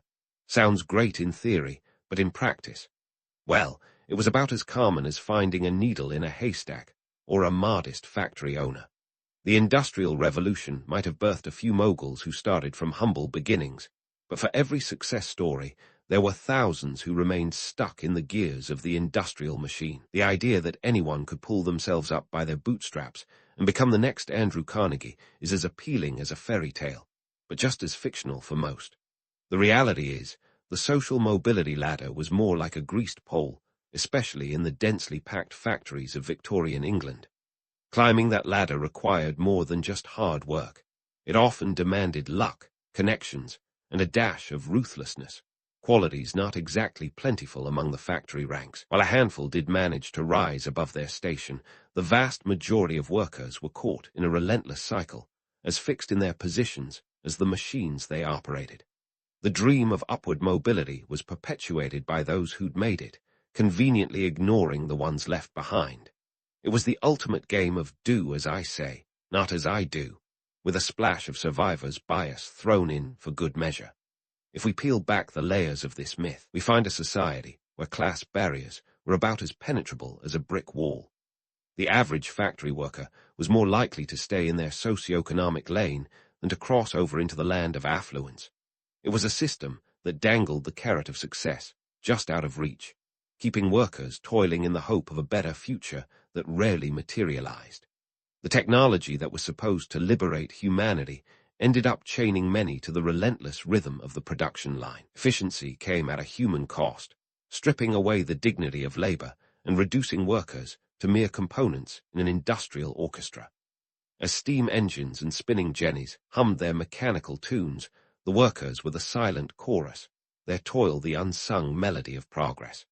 So, as you navigate the labyrinth of Victorian factory life, remember that the reality behind the romanticized veneer of the Industrial Revolution was anything but rosy. It was a time of unparalleled invention, yes, but also of unparalleled exploitation.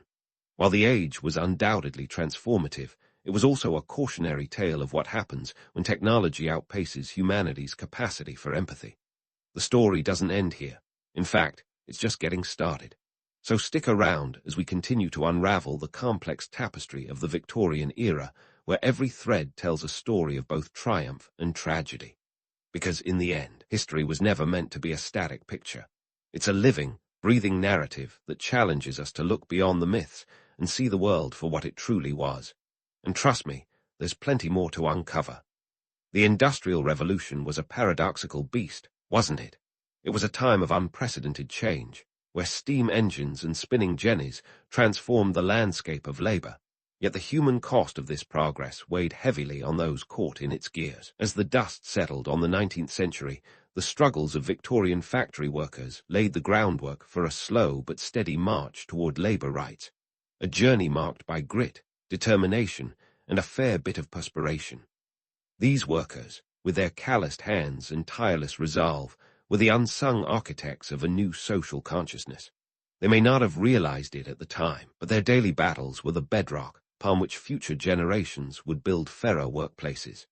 It's easy to dismiss their efforts as futile, lost to history's shadows, yet their legacy lingers in every worker's contract and every 8-hour workday we take for granted today.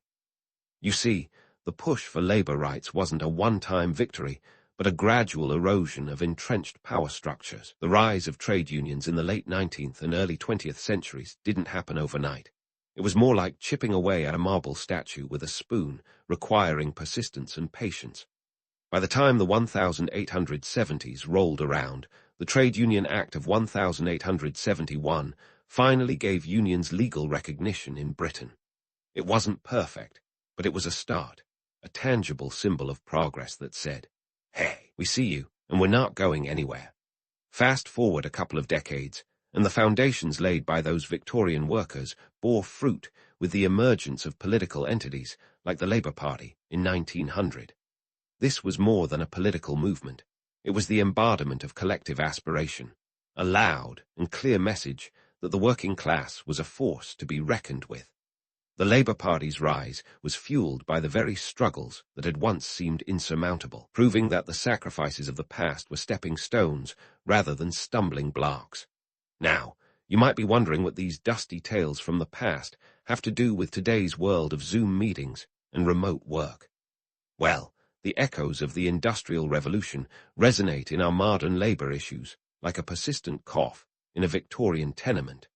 The gig economy, for instance, feels like a digital reincarnation of those factory floors, with workers often juggling multiple jobs without the safety nets of traditional employment. It's a reminder that while technology evolves, the core struggle for fair wages and working conditions remains a constant battle.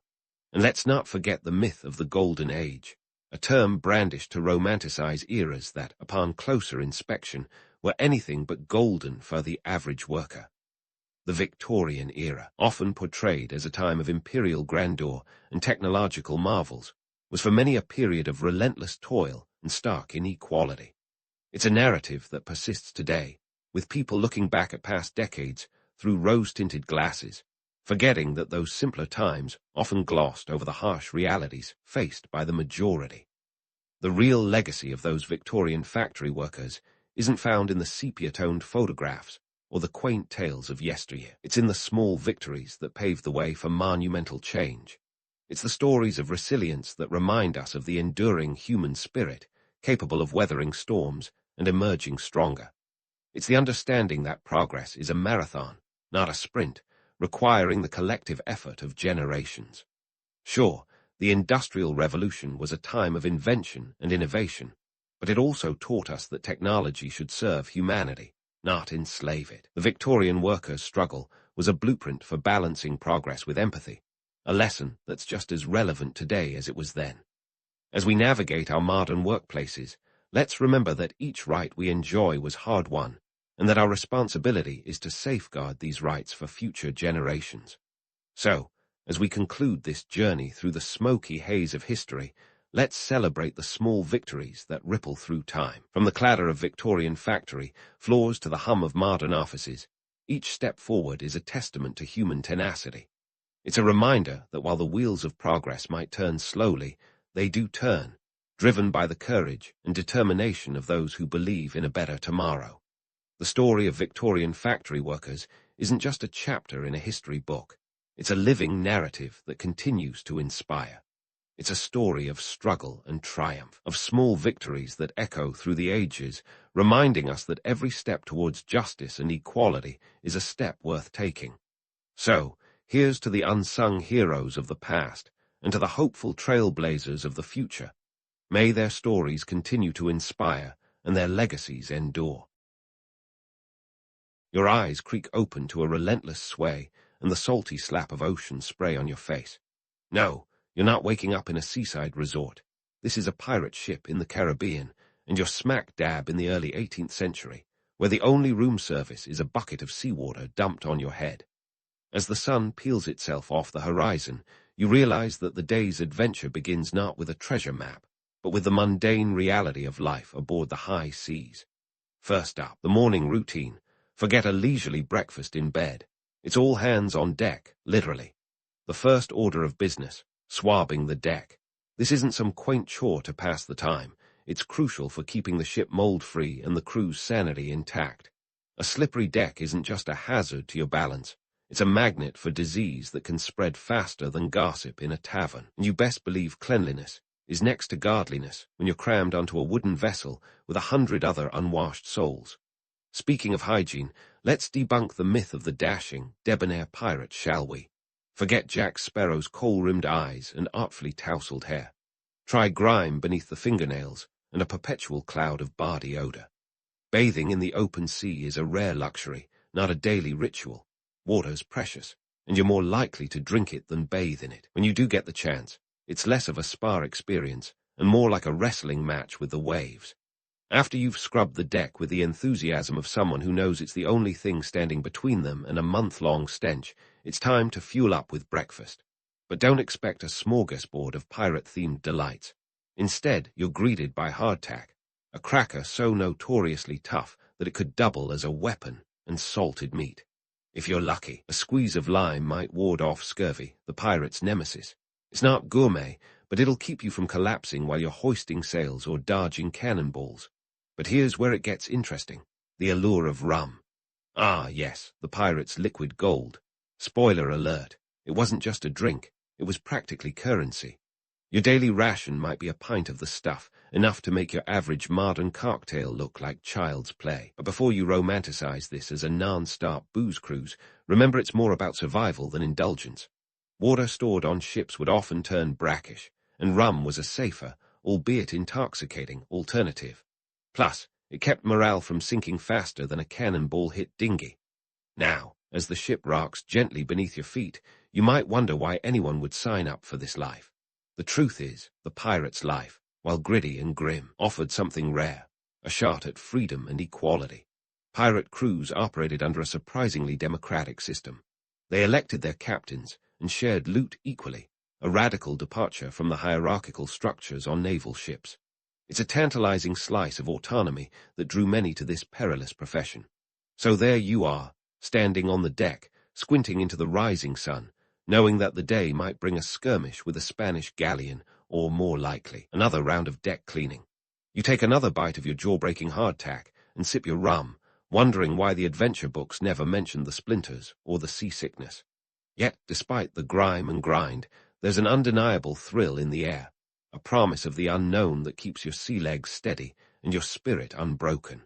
Because on this ship, every day is a new chapter in a story that's as unpredictable as the ocean itself. And speaking of chapters in a story, let's dive into the next part of this salty saga, pirate social structure. Now, if your idea of a pirate crew is a bunch of scallywags taking orders from a tyrannical captain with a parrot for a fashion accessory, you've been watching too many Hollywood flicks. The reality, it's more workers' co-op than dictatorship. Welcome to the floating world of pirate democracy. Let's start at the top, or what you might think is the top, the captain. Sure, the captain gets to wear the fanciest hat, but in the pirate world, they don't rule with an iron fist. Consider them more like a CEO who can be voted out faster than you can say mutiny. Captains were chosen for their bravery and navigational skills, not because they had a family crest or a fancy title. Their authority was mostly limited to battle situations where decisive action was needed, because let's face it, a committee isn't going to win a skirmish. Now, when the bullets weren't flying and the cannons weren't booming, the real power often lay with the quartermaster. Think of this person as the COO of the pirate enterprise. The quartermaster was responsible for maintaining order, dividing loot, and dishing out discipline. If you got caught stealing from a fellow pirate, you wouldn't be walking the plank. Another myth, by the way. But you might find yourself marooned on a desert island with nothing but your regrets for company. The quartermaster also had a crucial role in the division of loot, one of the main attractions of pirate life. The treasure wasn't just thrown into a pile and fought over like a Black Friday sale. No, it was divided according to a strict code. The captain might get 2 shares, the quartermaster 1.5, and the average crew member 1 share.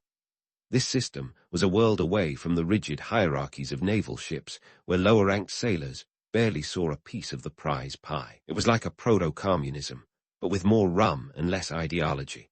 And speaking of rum, let's not forget the economic context that made piracy a viable career choice.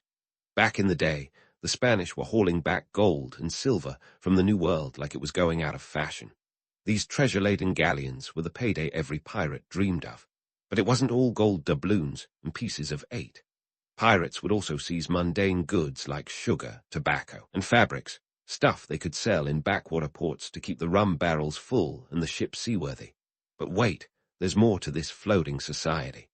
Pirates had their own version of HR, and it was surprisingly progressive. Before embarking on a voyage, the crew would draw up a set of articles or agreements. These outlined everything from how loot would be divided to the compensation for injuries.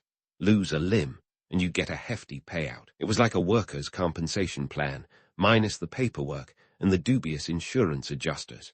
And let's talk about the cost of betrayal, because turning coat on a pirate crew was a risky business. Loyalty was the glue that held this ragtag bunch together. Betrayal might not have involved walking the plank, but it could mean a short drop and a sudden stop at the end of a rope. Pirates had little tolerance for treachery, and with good reason. Trust was the currency that kept their democratic enterprise afloat. So, as you stand on the deck, the sun casting long shadows on the sails, you realize this isn't just a ship. It's a microcosm of rebellion against the rigid class structures of the time. Each pirate, whether swabbing the deck or steering the helm, has a voice and a vote. It's a system that promises freedom, but demands discipline. An oxymoron, perhaps, but one that kept many a pirate's dreams from sinking into the abyss. And while the promise of treasure kept the crew eager, the reality of pirate life was a constant juggling act between freedom and survival. You might not find buried treasure at every turn, but the camaraderie, the sense of adventure, and the lure of the loot were reasons enough for many to risk the gallows. As you take another swig of your rum ration, you can't help but feel a grudging admiration for this society adrift on the high seas. So, what does tomorrow hold? Perhaps an encounter with a merchant ship ripe for the picking, or maybe just another day of chasing the horizon, both equally thrilling in their unpredictability. One thing's for sure, as the sun dips below the ocean and the stars blink into existence, you realize that life aboard a pirate ship was a gamble, but for those willing to roll the dice, it was the gamble of a lifetime. And with that, you tuck away these insights, ready for whatever the next chapter might bring. Because in the world of pirates, the only certainty is the call of the sea and the promise of the next adventure, just beyond the horizon. As the horizon swallows the sun and the sea starts whispering secrets under the cover of darkness, let's dive headfirst into the murky waters of pirate economics, a world where dreams of riches often clashed spectacularly with grim realities. If you think pirates spent their days counting gold doubloons on a deck of velvet cushions, prepare for a splash of cold seawater reality. First, let's talk about the real treasure, captured ships. Forget about treasure chests brimming with gold coins. The true booty was the ship itself. A sturdy vessel could fetch a tidy sum when sold to the right buyer, if you could find one who didn't mind a few cannonball holes. The price of a captured ship could range from several hundred to several £1,000s, depending on its condition and cargo. Think of it like flipping houses, but with more splinters and a higher risk of being hanged. Now, why were these ships so valuable? Simple. They were the pirates' Uber and Amazon warehouse rolled into one. They provided mobility and storage, crucial for a crew that thrived on the high seas. A ship laden with sugar, tobacco, or spices could be a literal gold mine.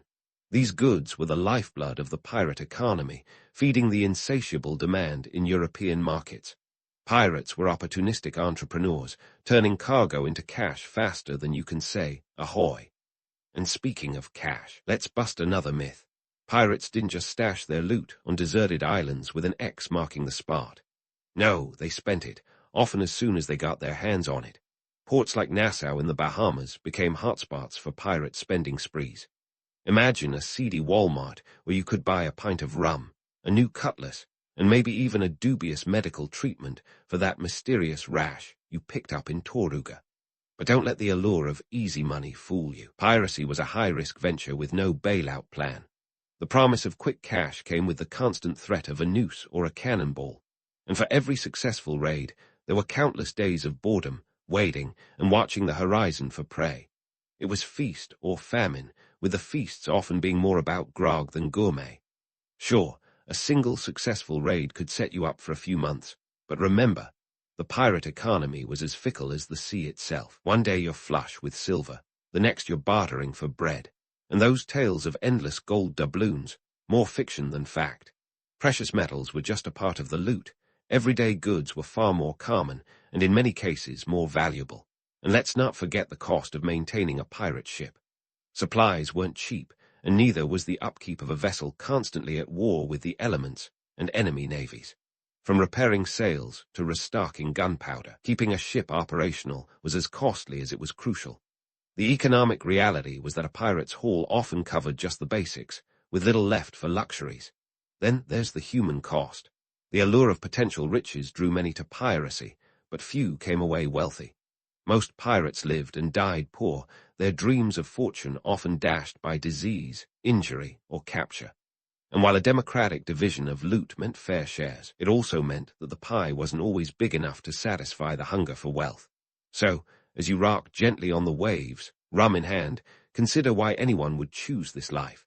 It wasn't just about the gold or the glory. For many, it was a shot at something more, a chance to escape the rigid class structures that shackled them on land. On a pirate ship, a man could rise as high as his courage and cunning would take him. It was social mobility at its most anarchic. But remember, this was no utopia. It was a gamble, a high-stakes game where the stakes were your life, and the reward was fleeting. As the stars shimmer above, you realize that the pirate economy, much like the sea, was unpredictable and unforgiving, offering both freedom and peril in equal measure. And with the salty wind in your hair, you understand why, despite the risks, the pirate life continued to lure the daring and the desperate. It's a balance between chaos and camaraderie, wealth and want, that kept the pirate world spinning on its perilous axis. As you drift into restless dreams of treasure and turmoil, you know that the story of piracy is far from over, with many more secrets yet to be uncovered beneath the waves. Ahoy! Let's chart a course into the murky waters of pirate justice, where the infamous pirate code ruled the roost. Forget the notion of lawless sea wolves. These buccaneers had their own brand of order, as surprising as a parrot that speaks Latin. While Hollywood might have you think pirates were all chaos and cutlasses, the reality was closer to a floating judiciary system, complete with rules that could make a lawyer's wig spin. Let's start with the pirate code itself, a document as legendary as the loot it protected. Unlike the Magna Carta, less parchment, more practicality. These articles were scribbled out before a voyage, a kind of seafaring social contract. Think of them as the pirate HR handbook, but with more rum and fewer coffee breaks. They covered everything from the division of treasure to the etiquette of shipboard conduct. And yes, there was an unwritten rule about not eating the cook's pet parrot. Pirates were wild, not monstrous. Now, who was the mastermind behind this maritime manifesto? Meet Bartholomew Roberts, aka Black Bart. In 1722, he and his crew formalized the code with the thoroughness of a tax auditor. No sleeping on the job while treasure hunting, no gambling, unless you liked dueling at dawn, and no bringing women or boys aboard, unless you were keen on swimming with sharks. The punishment for breaking these rules wasn't a slap on the wrist. It was more likely a slap with a cat o' nine tails. Speaking of punishment, pirate justice was as swift as it was severe. You wouldn't find any long-winded trials at sea. The quartermaster often played judge, jury, and executioner, a legal trifecta as efficient as it was brutal. Theft was a cardinal sin, and if caught, you could find yourself marooned, a fate worse than a Facebook ban. Marooning meant being dumped on a deserted island with nothing but your wits and a bottle of rum to fend off madness. But it wasn't all doom and gloom. If you followed the code, life aboard was surprisingly fair. The articles promised compensation for injuries, a kind of proto-workers' comp. Lose a limb in battle, expect 800 pieces of 8 for a leg or 400 for an arm. Pirates believed in rewarding bravery with cold, hard cash. This wasn't altruism, it was practical. A content crew was less likely to mutiny, and nothing soothes the soul like a purse full of silver. Despite these democratic ideals, pirate justice was no utopia. The threat of mutiny loomed large, a sword of Damocles ready to drop at the slightest hint of dissent. It was a tightrope walk between chaos and order, where the captain's charisma and the quartermaster's sense of fairness kept the balance. Fail in either, and the crew might decide they preferred a change in leadership, often involving a sword and a plank.